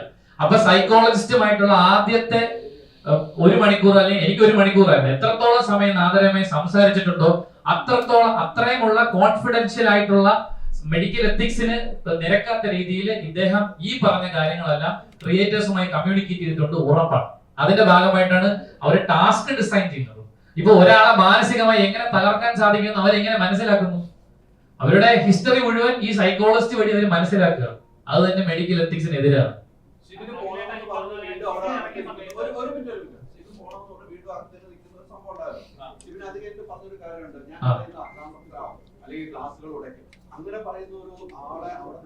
അങ്ങനെ ഞാൻ പറഞ്ഞിട്ടില്ല. 150%. ഞാൻ പറഞ്ഞത് എന്റെ വാക്കുകൾ ഇതാണ്. നിങ്ങൾ എന്തുകൊണ്ട് എന്നെ കൺഫ്യൂഷൻ റൂമിലേക്ക് വിളിക്കുന്നില്ല? ഞാൻ ഇവിടെയുള്ള ആരെങ്കിലും ഉപദ്രവിക്കണോ? അല്ലെങ്കിൽ ഞാൻ ഇവിടെയുള്ള കണ്ണാടികൾ അടിച്ചു പൊട്ടിക്കണോ? ആ കണ്ടന്റ് കിട്ടിയാലേ നിങ്ങൾ എന്നെ അകത്തേക്ക് വിളിക്കൂ എന്നാണ് ഞാൻ പറഞ്ഞത്. ഈ കൃത്യമായ ബോധ്യം 150% അങ്ങനെയാണ് പറഞ്ഞത്. എന്നെ പുറത്താക്കിയതല്ല ഹൈദരാബാദിന്റെ പ്രശ്നം. പുറത്താക്കിയതല്ല. ഇപ്പോൾ ഞാൻ ഉന്നയിക്കുന്ന പ്രശ്നം എന്നെ പുറത്താക്കിയതല്ല. അത് തന്നെയാണ് കൂട്ടിയിട്ടത് റോങ്ഫുൾ കൺഫൈൻമെന്റ്. എനിക്ക് അതിനെ പുറത്താക്കിയതിൽ എനിക്കങ്ങനെ ഇത്തരത്തിലുള്ള ഒരു ഗെയിം ഷോയിൽ തുടരാനായിട്ട് മാനസികമായ ബുദ്ധിമുട്ട് തന്നെ അവിടെ പബ്ലിക്കിൽ അറിയിച്ചിട്ടുണ്ട്. അത് ഞാൻ പറഞ്ഞിട്ടുണ്ട്. ഞാൻ ഒരു ഇന്റർവ്യൂവിൽ അല്ലെങ്കിൽ ഒരു പൊതുവേദിയിലും എന്നെ പുറത്താക്കിയതിനുള്ള ഗ്രഡ്ജാണെന്നോ അല്ലെങ്കിൽ അതാണെന്നോ ഞാൻ ആ രീതിയിൽ ഒരു ഇന്റർവ്യൂ കൊടുത്തിട്ടില്ല. ഞാൻ ഇറങ്ങിയ സമയം തൊട്ട് ഞാൻ പറയുന്നത് എന്നോട് കാണിച്ച അനീതിയാണ്. ആ അനീതി ഇതാണ് അനീതി. Wrongful confinement. മരുന്ന് തരിക, എന്റെ വീട്ടുകാരെ അറിയിക്കാതിരിക്കുക, എന്നെ ഒറ്റപ്പെടുത്തുക. ബേസിക്കലി ഒറ്റപ്പെടുത്തുക എന്നുള്ളതാണ് ഇവരുടെ ഒരു ടാർഗറ്റ്. അതായത് എന്റെ സുഹൃത്തുക്കൾക്ക് അയച്ച മെസ്സേജിന്റെ സ്ക്രീൻഷോട്ട് വരെ എനിക്കുണ്ട്. ഞാൻ അവരെ ഓർത്തിട്ട് നിങ്ങൾക്ക് കാണിക്കുന്നില്ല. എന്നോട് ഞാനത് പറഞ്ഞോട്ടെ സഹോദരൻ. അതായത് എന്നോട് ചേർന്ന് നിൽക്കുന്ന ഏറ്റവും അടുത്ത് നിന്നെ സഹായിക്കുന്ന ആൾക്ക് മെസ്സേജ് അയച്ചിരിക്കുന്നത് Sibin is black listed from media industry. He is fighting against biggest tycoon. ആ മെസ്സേജ് എനിക്ക് കാണിക്കാൻ പറ്റാത്ത ഒരു സാഹചര്യം. നിങ്ങൾ സിബിനെ സപ്പോർട്ട് ചെയ്യുകയാണെങ്കിൽ നിങ്ങൾക്കും അവസരങ്ങൾ നഷ്ടപ്പെടും. അതുകൊണ്ട് സിബിന്റെതായിട്ടുള്ള കൂട്ട് കട്ട് ചെയ്യുക, എന്നെ ഒറ്റപ്പെടുത്തുക എന്നുള്ളതാണ് അവരുടെ ഉദ്ദേശം. ഈ പറയുന്ന സൈക്കോളജിസ്റ്റ് പ്രാക്ടീസ് ചെയ്യുന്ന ഒരു സൈക്കോളജിസ്റ്റ് ആണ് അവർക്ക് പ്രൂവ് ചെയ്യാൻ സാധിച്ചാലും ഈ മരുന്ന് തന്നത് അവരുടെ ഇൻസ്ട്രക്ഷൻ പ്രകാരമാണ് അവർക്ക് പ്രൂവ് ചെയ്യാൻ പറ്റുക. നിങ്ങളുടെ കേസ് നിലനിൽക്കുമോ? നിയമപരമായുള്ള കാര്യമാണ്. കാര്യം വീഡിയോ കോളിലൂടെ ഒരു കൺസൾട്ടേഷനിലൂടെ കൊടുക്കേണ്ട ഒരു മരുന്നല്ല ഇതെന്ന് ഞാൻ മനസ്സിലാക്കുന്നു. സ്കീസോഫ്രീനിയ എന്ന് പറഞ്ഞ അസുഖം 6 മാസം റോഷാക് ടെസ്റ്റ് അല്ലെങ്കിൽ ink test, blue ink test, അങ്ങനെ ഒരു ടെസ്റ്റിന്റെ പേരാണ്. അങ്ങനെ കുറച്ചധികം ടെസ്റ്റുകൾ നടത്തിയാൽ മാത്രമേ ഈ അസുഖം നിർണ്ണയിക്കാൻ പറ്റുള്ളൂ. അങ്ങനെ ഒന്നും ചെയ്തിട്ടില്ല. തീർച്ചയായും അത് തന്നെയാണ് ഞങ്ങൾ പരാതിയിൽ ഉന്നയിച്ചിരിക്കുന്നത്.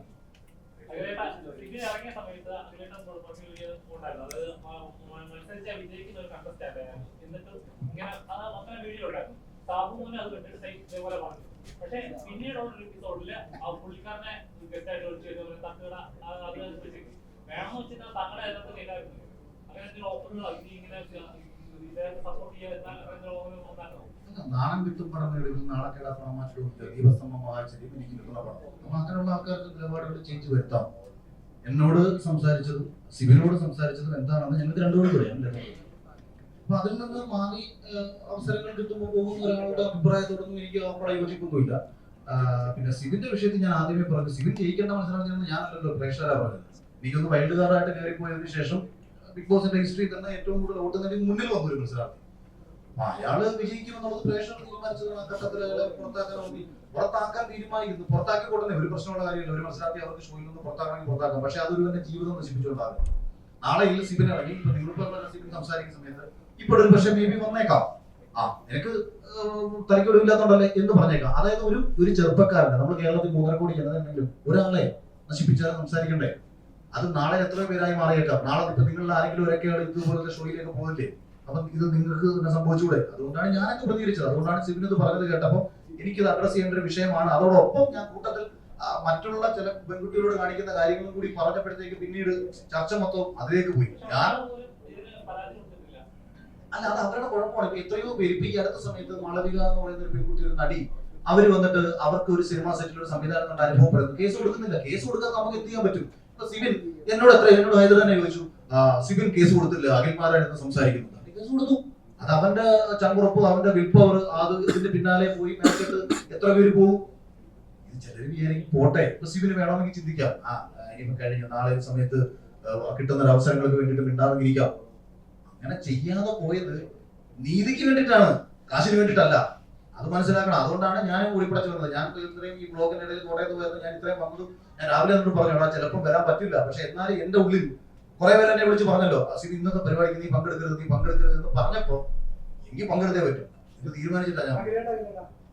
അഖിൽമാരാർ, സിബിൻ, വക്കീലുണ്ട്, എല്ലാവരും കൂടി ഇപ്പൊ ഒരു തിരിഞ്ഞു വന്നിരിക്കുന്ന നമ്മളെല്ലാവരും കൂടി അല്ല നിങ്ങളെല്ലാവരും കൂടി ഒരു തിരിഞ്ഞു വന്നിരിക്കുന്ന ഈ പ്രശ്നത്തിന്റെ മുഖ്യ എതിരാളി എന്റെ മുർഷൈനാണോ ഏഷ്യാനെറ്റാണോ അല്ലെങ്കിൽ വ്യക്തികളാണോ? കമ്പനിയല്ല. കമ്പനിയെ നമ്മൾ എങ്ങനെ അത് പറയാൻ പറ്റും? വ്യക്തികളാണ്. ഇപ്പൊ ഈ ഷോ അല്ല കുഴപ്പം. ഇപ്പൊ ബിഗ് ബോസ് എന്ന സീസണിലൂടെ നിങ്ങളെ പരിചയപ്പെടുത്തിയ ആളാണ് ഞാൻ എന്റെ ഷോ നന്നാവണമെന്ന് എല്ലാ കാലം ആഗ്രഹിക്കുന്ന ഒരാളാണ് ഞാൻ. നിങ്ങൾ സിബിനെ, ഇപ്പൊ നിങ്ങൾ മാധ്യമ മേഖലയിൽ പ്രവർത്തിക്കുന്നു, നിങ്ങൾ മാധ്യമ പ്രവർത്തകരാണെന്ന് പറയുമ്പോഴത്തേക്ക് നിങ്ങൾ വർക്ക് ചെയ്യുന്ന ഒരു സ്ഥാപനത്തിനെ പറ്റിയിട്ട് വളരെ മോശം അഭിപ്രായം ഒരു പർട്ടിക്കുലർ വ്യക്തി ഉണ്ടാക്കിയാൽ നിങ്ങൾക്ക് നാണക്കേടല്ലേ അത്? എന്തുകൊണ്ട് നിങ്ങൾ വ്യക്തികളുടെ പേര് പുറത്ത് പറയുന്നില്ല? അഖിലിന്റെ ആരോപണമാണെങ്കിലും വ്യക്തികളുടെ പേര്, ഇത് ചെയ്ത ആൾക്കാരുടെ പേര് പറയുന്നില്ല. ഇപ്പൊ ഇതാണെങ്കിലും ആ ചെയ്ത മീൻസ് വോയിസ് മെസ്സേജ് അയച്ച ആളുടെ പേര് പറയുന്നില്ല. അത് ആക്ച്വലി പ്രേക്ഷകരിൽ ഒരു സംശയം ഉണ്ടാക്കുന്നില്ലേ? അല്ല, ആ ഒരു സംശയം വേണ്ട. കാര്യം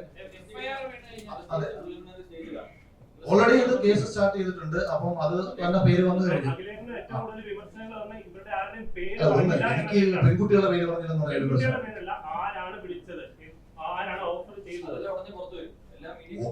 ഫിറോസ് ഒക്കെ ഇപ്പൊ നമ്മുടെ മുൻ മത്സരാർത്ഥികൾ ഉൾപ്പെടെ പലരും വന്ന് പറഞ്ഞല്ലോ, അവരോട് പൈസ ചോദിച്ചിട്ടുണ്ടായിരുന്നു, അവരതിന് വില്ലിംഗ് ആയിട്ടില്ല. ഞാൻ പറഞ്ഞ പണം ഓഫർ ചെയ്ത കാര്യം പറഞ്ഞു. സ്ത്രീകളുടെ വിഷയമാണ് പറയാത്തത്.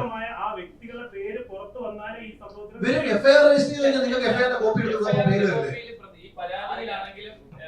ആരൊക്കെയാണ് ഇതിന് പിന്നിലുള്ളതെന്ന് അന്വേഷണം കൃത്യമായിട്ട് നടന്നാൽ മാത്രമേ അറിയാൻ സാധിക്കത്തുള്ളൂ. കാര്യം ആരാണ്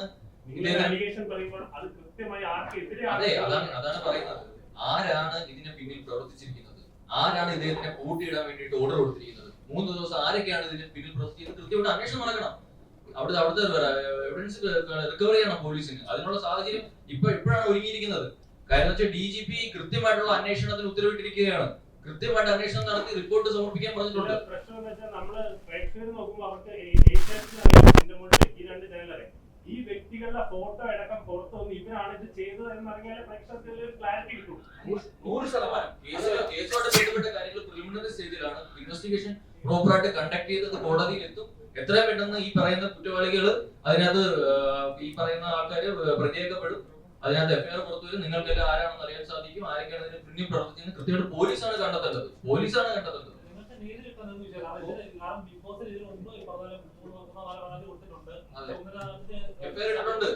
തമിഴ്നാട്ടിലാണ്, ഇത് കേരളം. എനിക്ക് ഇവിടെ അങ്ങനെ നടക്കൂല. എനിക്കിത് 100% ഉറപ്പാണ്. അവിടെ നടക്കുമായിരിക്കും. ഇവിടെ ഇത് ആദ്യത്തെ സംഭവമാണ്. ഇവിടെ ഇത് നടക്കൂല. ഇവിടെ കുറ്റം ചെയ്തിട്ടുണ്ടെങ്കിൽ അത് ഏത് കൊല കൊമ്പനാണെങ്കിലും ചോദ്യം ചെയ്താൽ നിങ്ങൾ മാധ്യമങ്ങളാണെങ്കിലും ആരാണെങ്കിലും കൂടെ നിൽക്കുന്ന എനിക്ക് 100% ശാരീരികമായിട്ട് ഏതെങ്കിലും തരത്തില് ഉപദ്രവിക്കും എന്നുള്ളത് ഉണ്ട്. നിങ്ങൾ ഇവരുടെ പേരെല്ലാം പറയാൻ തയ്യാറായിട്ട് അക്കമിട്ട് അവരുടെ ഫോട്ടോ എല്ലാം വെളിപ്പെടുത്തിയിട്ട് ഒരു പ്രസ് മീറ്റ് കൂടെ വിളിക്കണം എന്നാണ് ഞാൻ പറയുന്നത്. തീർച്ചയായിട്ടും അതാ ഞാൻ പറഞ്ഞത്. ഈ FIR കൈ കിട്ടിക്കഴിഞ്ഞാൽ ഇവരൊക്കെ പ്രതികളാണ് അല്ലെ? അത് കഴിഞ്ഞ് വിളിക്കുന്നതായിരുന്നു നല്ലത് പ്രസ് മീറ്റ്. അല്ല, അത് കഴിഞ്ഞ് വിളിക്കാന്ന് പറഞ്ഞു കഴിഞ്ഞാൽ ഈ കാര്യങ്ങൾ കൃത്യസമയത്ത് എല്ലാവരും അറിയിക്കണം എന്ന് എനിക്കുണ്ട്. കൃത്യസമയത്ത് ഓരോ അപ്ഡേറ്റ് അറിയണം എന്ന് എനിക്കുണ്ട്. ഞാൻ പറഞ്ഞില്ല അയാളുടെ പേര് അല്ല, ഞാൻ ഈ പറഞ്ഞ അതായത് ഈ കൃത്യമായി തെളിവുള്ള എന്ന് വെച്ചാല് ഈ പറഞ്ഞ ഒരാള് എന്നെ ഫോളോ ചെയ്ത് വന്നു എന്ന് ഞാൻ കൃത്യമായി പറഞ്ഞ് ഐഡന്റിഫൈ ചെയ്ത ആള്, അതായത് അയാൾക്ക് എന്തായാലും മാറ്റാൻ പറയില്ല. അയാള് ഞാൻ ആരാണെന്ന് പറയാം. ജീവ സെൽവ എന്നാണ് പേര്. ഇതാണ് അദ്ദേഹത്തിന്റെ ഫോട്ടോ. ഇയാളാണ് എന്നെ പിന്തുടർന്ന് വന്നത്.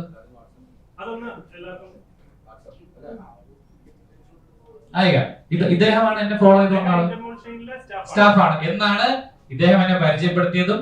അത് ഇയാളെ ഞാൻ കണ്ടിട്ടുണ്ട്. ഇതിനു മുന്നേ ഇവരുടെ ഗ്രൂപ്പ് ഫോട്ടോയിൽ ഇയാളെ ഞാൻ കണ്ടിട്ടുണ്ട്. പിന്നെ ഇതിനു മുന്നേ ജോലി ചെയ്തിരുന്ന എനിക്ക് ഒത്തിരി അധികം സുഹൃത്തുക്കളുണ്ട് എന്റെ മോൾസൈഡിൽ ജോലി ചെയ്യുന്ന. അവരെല്ലാവരും ഇയാളെ കൃത്യമായി തിരിച്ചറിയുകയും ചെയ്തു. അവസാനമായിട്ട് ചോദിക്കട്ടെ, ഇതില് നിങ്ങൾ പ്രതീക്ഷിക്കുന്ന നീതി എന്താണ്? അതായത് ഈ പരിപാടി തന്നെ നിർത്തലാക്കണം എന്നുള്ള രീതിയിലാണോ അതോ വ്യക്തികളെ പുറത്താക്കണം എന്നുള്ള രീതിയിലാണോ? ഒരിക്കലും ഇല്ല. പരിപാടി ഷോ നാളെ തുടരണം. ഷോയിൽ നാളെ നല്ല മത്സരാർത്ഥികൾ വരുന്ന മത്സരാർത്ഥികളുടെ ജീവിതത്തിനോ ഭാവിക്കോ കോട്ടം തട്ടാത്ത രീതിയിൽ അവർക്ക് മുന്നോട്ട് പോകാൻ കഴിയണം. അതോടൊപ്പം തന്നെ ഈ ഷോയെ ഉപയോഗിച്ചുകൊണ്ട് മര്യാദകേടുകൾ കാണിച്ചുകൊണ്ടിരിക്കുന്ന ആൾക്കാർക്കെതിരെ നടപടി ഉണ്ടാവണം. അത് നിയമപരമായിട്ടും ഉണ്ടാവണം, ചാനലിന്റെ ഭാഗത്തും ഉണ്ടാവണം. അപ്പൊ ഇതിനു മുൻപ് എന്നെ വിളിച്ചിട്ട് ഒരു കക്ഷി ഒരു മധ്യസ്ഥന്റെ മുഖേന വിളിച്ച് സംസാരിക്കുകയും ഡിസ്നിയുടെ ഭാഗത്തു നിന്ന് എൻക്വയറി ഡിപ്പാർട്ട്മെന്റിൽ നിന്ന് എൻക്വയറി പോയിട്ടുണ്ട്, ലോ ഡിപ്പാർട്ട്മെന്റിൽ നിന്ന് ചെയ്തിട്ടുണ്ട്. അതുകൊണ്ട് അഖില് ഇനി ഈ വിഷയത്തിനകത്ത് ഇടപെടണ്ട. പിന്നെ പെട്ടെന്നൊരു നടപടി ചിലപ്പോൾ അവർ എടുക്കത്തില്ല. കാര്യം അവരുടെ ഒരു വലിയ ബ്രാൻഡ് വാല്യൂവിനെ ബാധിക്കും. ഇപ്പം ഞാനും സിബിനും ഒക്കെ വന്നിരുന്ന് സംസാരിക്കുന്ന ഉടനെ ഇത്രയും തലപ്പത്തിരിക്കുന്ന 2 പേരെ വിളിച്ച് ചാനൽ പുറത്താക്കുന്നു വിശ്വസിക്കുന്ന കമണ്ടർമൂല ഞങ്ങളൊക്കെ വലിയ സൂപ്പർ സ്റ്റാറുകളും അവർ വലിയ ആരോപണ വിധേയമാകും. അപ്പൊ അത് പെട്ടെന്നുണ്ടാവില്ല. പക്ഷെ അത് കൃത്യമായിട്ട് അന്വേഷിക്കുന്നത് പറഞ്ഞു ഓക്കെ. പിന്നെ അതിൽ ഒരാളുടെ മകളുടെ കല്യാണമാണ്, ആ കുട്ടിയുടെ ഭാവിയും കൂടെ കരുതിയിട്ടെങ്കിലും ഓക്കെ. അങ്ങനെ നമ്മൾ കേട്ട ഒരു മാനുഷിക പരിഗണനയുടെ ഭാഗമായിട്ട് അതോടൊപ്പം തന്നെ ഈ മാനുഷിക പരിഗണന സിവിലിൽ ലഭിക്കണം. ഇനി ഇതൊക്കെ നമ്മളിനി പറഞ്ഞില്ല എന്ന് വെച്ചോ, നാളെയും ധാരാളം പേര് ഇതിന്റെ പിന്നാലെ കിടന്നുകൊടുന്നുണ്ട്. നാളെയും ധാരാളം ആൾക്കാർ ഇതിന്റെ പിന്നാലെ വരുന്നുണ്ട്. അവർക്ക് എല്ലാവർക്കും ഒരുപക്ഷെ ഇത് കണക്കൊരു അനുഭവം ഉണ്ടായേക്കാം. അതൊരു പക്ഷെ നമ്മളില്ല സ്ത്രീധനത്തിന്റെ ഒക്കെ കാര്യം പറയുമ്പോഴത്തേക്ക് ഏതെങ്കിലും പെൺകുട്ടി ആത്മഹത്യ ചെയ്ത് കഴിയുമ്പോഴാണല്ലോ പൊതുവെ നമ്മളത് ചർച്ച ചെയ്യുന്നത്. അപ്പൊ ഇതിങ്ങനെ ഒരു വിഷയം വന്നു, ഇത് ഞങ്ങൾ അഡ്രസ് ചെയ്തു. ഭാവിയിൽ കുറെ കാര്യങ്ങളിൽ സുരക്ഷിതമായിട്ടുള്ള സിസ്റ്റം രൂപപ്പെട്ടുകയാണെങ്കിൽ അതായിരിക്കും ഒരുപക്ഷെ ഏറ്റവും വലിയ ഒരു ഗുണം. ഇതിന് ലഭിക്കുന്ന ഏറ്റവും വലിയ നീതി, സുപ്രീം ലഭിക്കുന്ന ഏറ്റവും വലിയ നീതി ഇത് തന്നെയായിരിക്കും.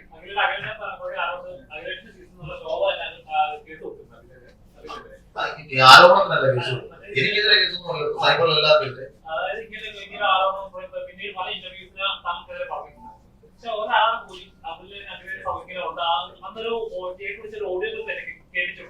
പക്ഷെ അതിനുശേഷം ഞാൻ മുന്നോട്ട് വന്നിട്ടില്ല. ഇത്രയും കാര്യങ്ങൾ നമ്മൾ ചോദിക്കുന്നത് നടന്നു പോലെ കേസ് കൊടുക്കാം. വേണമെന്ന് വെച്ചാൽ പ്രത്യേകിച്ച് ഒരു പീഡനം അല്ലെങ്കിൽ ഇങ്ങനെ ഒരു ആരോപണം ഉണ്ടായാൽ ഇനി കൊടുക്കുന്നാണ് ഞാൻ വിശ്വസിക്കുന്നത്. ഇതൊരു സ്റ്റാർട്ടിംഗ് ആണ്. ഈ പരാതി ഇതൊരു തുടക്കമാവും. ഈ തുടക്കത്തിന്റെ പേരിൽ ഇനി ഇത് സംഭവിച്ചിരിക്കുന്ന ഇതൊരു തുടക്കമാണ്. ഇത് കിട്ടാൻ, ഈ ഒരു റെസീറ്റ് കിട്ടാൻ ഞങ്ങൾ എന്തോരം കഷ്ടപ്പെട്ടെന്ന് നിങ്ങൾക്കറിയാമോ? പരാതി കൊടുത്തു, ആ ഒരു റെസീറ്റ് കിട്ടാൻ ഞങ്ങൾ ഒത്തിരി കഷ്ടപ്പെട്ടിട്ടുണ്ട്. ആ ഒത്തിരി കഷ്ടപ്പാടുകളുടെ പരിണിത ഫലമായിട്ടാണ് ഇത് ഞങ്ങൾക്ക് കിട്ടിയത്. ഇതിന്റെ പിന്നിൽ, ഇതിന്റെ പുറകെ ഇത് അനുഭവിച്ചിട്ടുള്ള എല്ലാവരും പറയണം, പുറത്തുനിന്ന് സംസാരിക്കണം. ഈ കോൺട്രാക്ട് എന്ന് പറഞ്ഞ് പേടിപ്പിക്കുന്ന പോലെ അല്ല കാര്യങ്ങൾ എന്ന് അവരെല്ലാവരും മനസ്സിലാക്കണം. അതാണ് ഇതിലൂടെ എനിക്ക് ജനങ്ങളുടെ മുമ്പിലേക്ക് എത്തിക്കാനുള്ളത്. ഇത് എന്റെ മാത്രം പ്രശ്നമല്ല. ഈ ഷോയിലേക്ക് ഇനി പോകാൻ ആഗ്രഹിക്കുന്നവർക്കും ഈ ഷോയിൽ ഇനി പങ്കെടുക്കുന്നവർക്കും സംഭവിക്കാൻ സാധ്യതയുള്ള വിഷയമാണ്. അതുകൊണ്ട് ഇത് വളരെ സീരിയസ് ആയിട്ട് തന്നെ നമ്മൾ അഡ്രസ് ചെയ്യേണ്ട ഒരു കാര്യമാണ്. ഉണ്ട്. ഞാൻ തെളിവില്ലാത്ത കാര്യങ്ങൾ ഇപ്പൊ നിങ്ങൾ തെളിവ് ചോദിക്കും, എങ്ങനെ ഭീഷണിയുണ്ട്? ഫോൺ ചെയ്ത് ഭീഷണിപ്പെടുത്തുന്നു. അത് ആ നമ്പർ നമ്മൾ ട്രേസ് ചെയ്യുമ്പോൾ ഇന്റർനെറ്റ് കോൾസ് ആണ്. കൃത്യമായി ഇപ്പൊ എനിക്ക് ഇവിടെ പറയാൻ പറ്റുമെന്ന് എനിക്ക് അറിയില്ല. ഞാൻ എന്റെ വീട്ടുകാരെ ഭീഷണിപ്പെടുത്തി. എന്റെ അമ്മ ഞാൻ ഇതുമായി കണക്ട് ചെയ്ത് പറയുന്നതല്ല കേട്ടോ, ആയിരിക്കാം, അത് ഞാൻ പറയുന്നില്ല. ഒരു കാര്യം ഒത്തിരി പിന്തുണയായിട്ട് ആ സീസണിലുള്ളവരാണെങ്കിൽ 10 പറയുന്നുണ്ട്. ഇതിന്റെ ഒരു വിഷയം നല്ല ഭക്ഷണം കഴിക്കാൻ പോയിട്ടില്ല ചേട്ടാ. എനിക്കറിയില്ല എന്താ, അത് അവരുടെ പ്രശ്നമാണ്. ഇപ്പൊ എന്റെ മുന്നിൽ വന്ന് നിന്നിട്ട് എന്നെ സപ്പോർട്ട് ചെയ്ത് സംസാരിച്ച മത്സരാർത്ഥികളുണ്ട്. ഈ തെളിവുകളൊക്കെ കാണിക്കുമ്പോ അയ്യോ ഇങ്ങനെ സംഭവിച്ചോ, ഇതാണോ, ഇത് ഞാൻ തീർച്ചയായും ചോദ്യം ചെയ്യുന്നു പറഞ്ഞു പോയ മത്സരാർത്ഥികളുണ്ട്.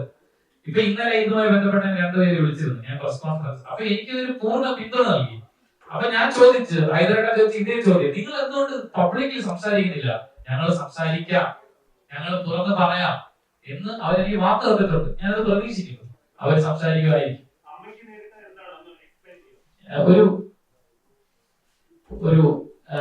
ഒരു രാവിലെ എന്റെ അമ്മയുടെ നമ്പറിലേക്ക് ഒരു ഭീഷണി കോൾ വരികയാണ്.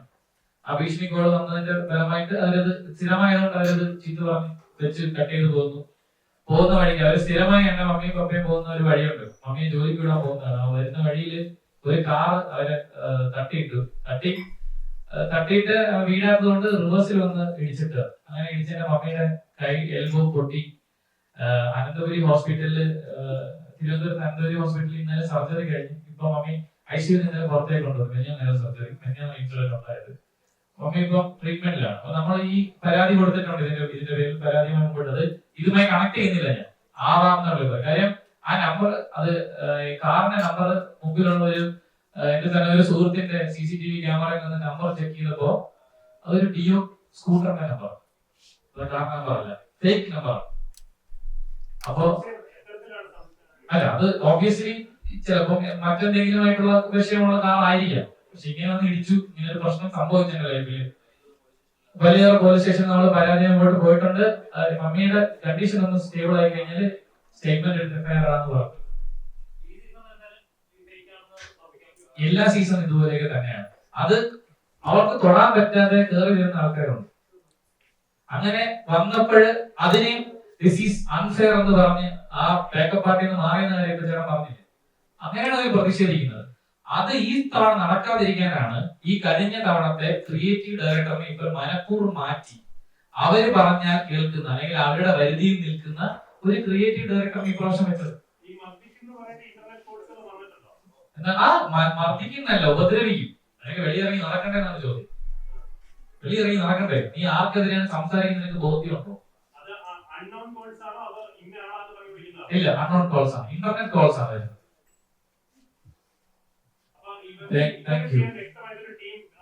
എനിക്കറിയില്ല, ചുമ്മാ ഞാൻ ആ സ്റ്റേഷനിൽ എത്തിയ കാര്യം അവരെങ്ങനെ അറിഞ്ഞു? എന്റെ ചോദ്യം, ഞാൻ നസറപ്പെട്ടി സ്റ്റേഷനിൽ എത്തിയത് എങ്ങനെ അറിഞ്ഞു? അവിടെ നിന്ന് ഇന്നോവ കാർ എന്തിന് ഫോളോ ചെയ്തു? കൃത്യമായി ഇൻഫർമേഷൻ കൊടുത്തിട്ടല്ലേ പോലീസ് സ്റ്റേഷൻ? ഉണ്ടാവാം, അല്ലെങ്കിൽ നമ്മളെ ഫോളോ ചെയ്യേണ്ട കാര്യമില്ലല്ലോ. താങ്ക് യു സോ മച്ച് എല്ലാവർക്കും. നന്ദി. Thank you so much. Thank you.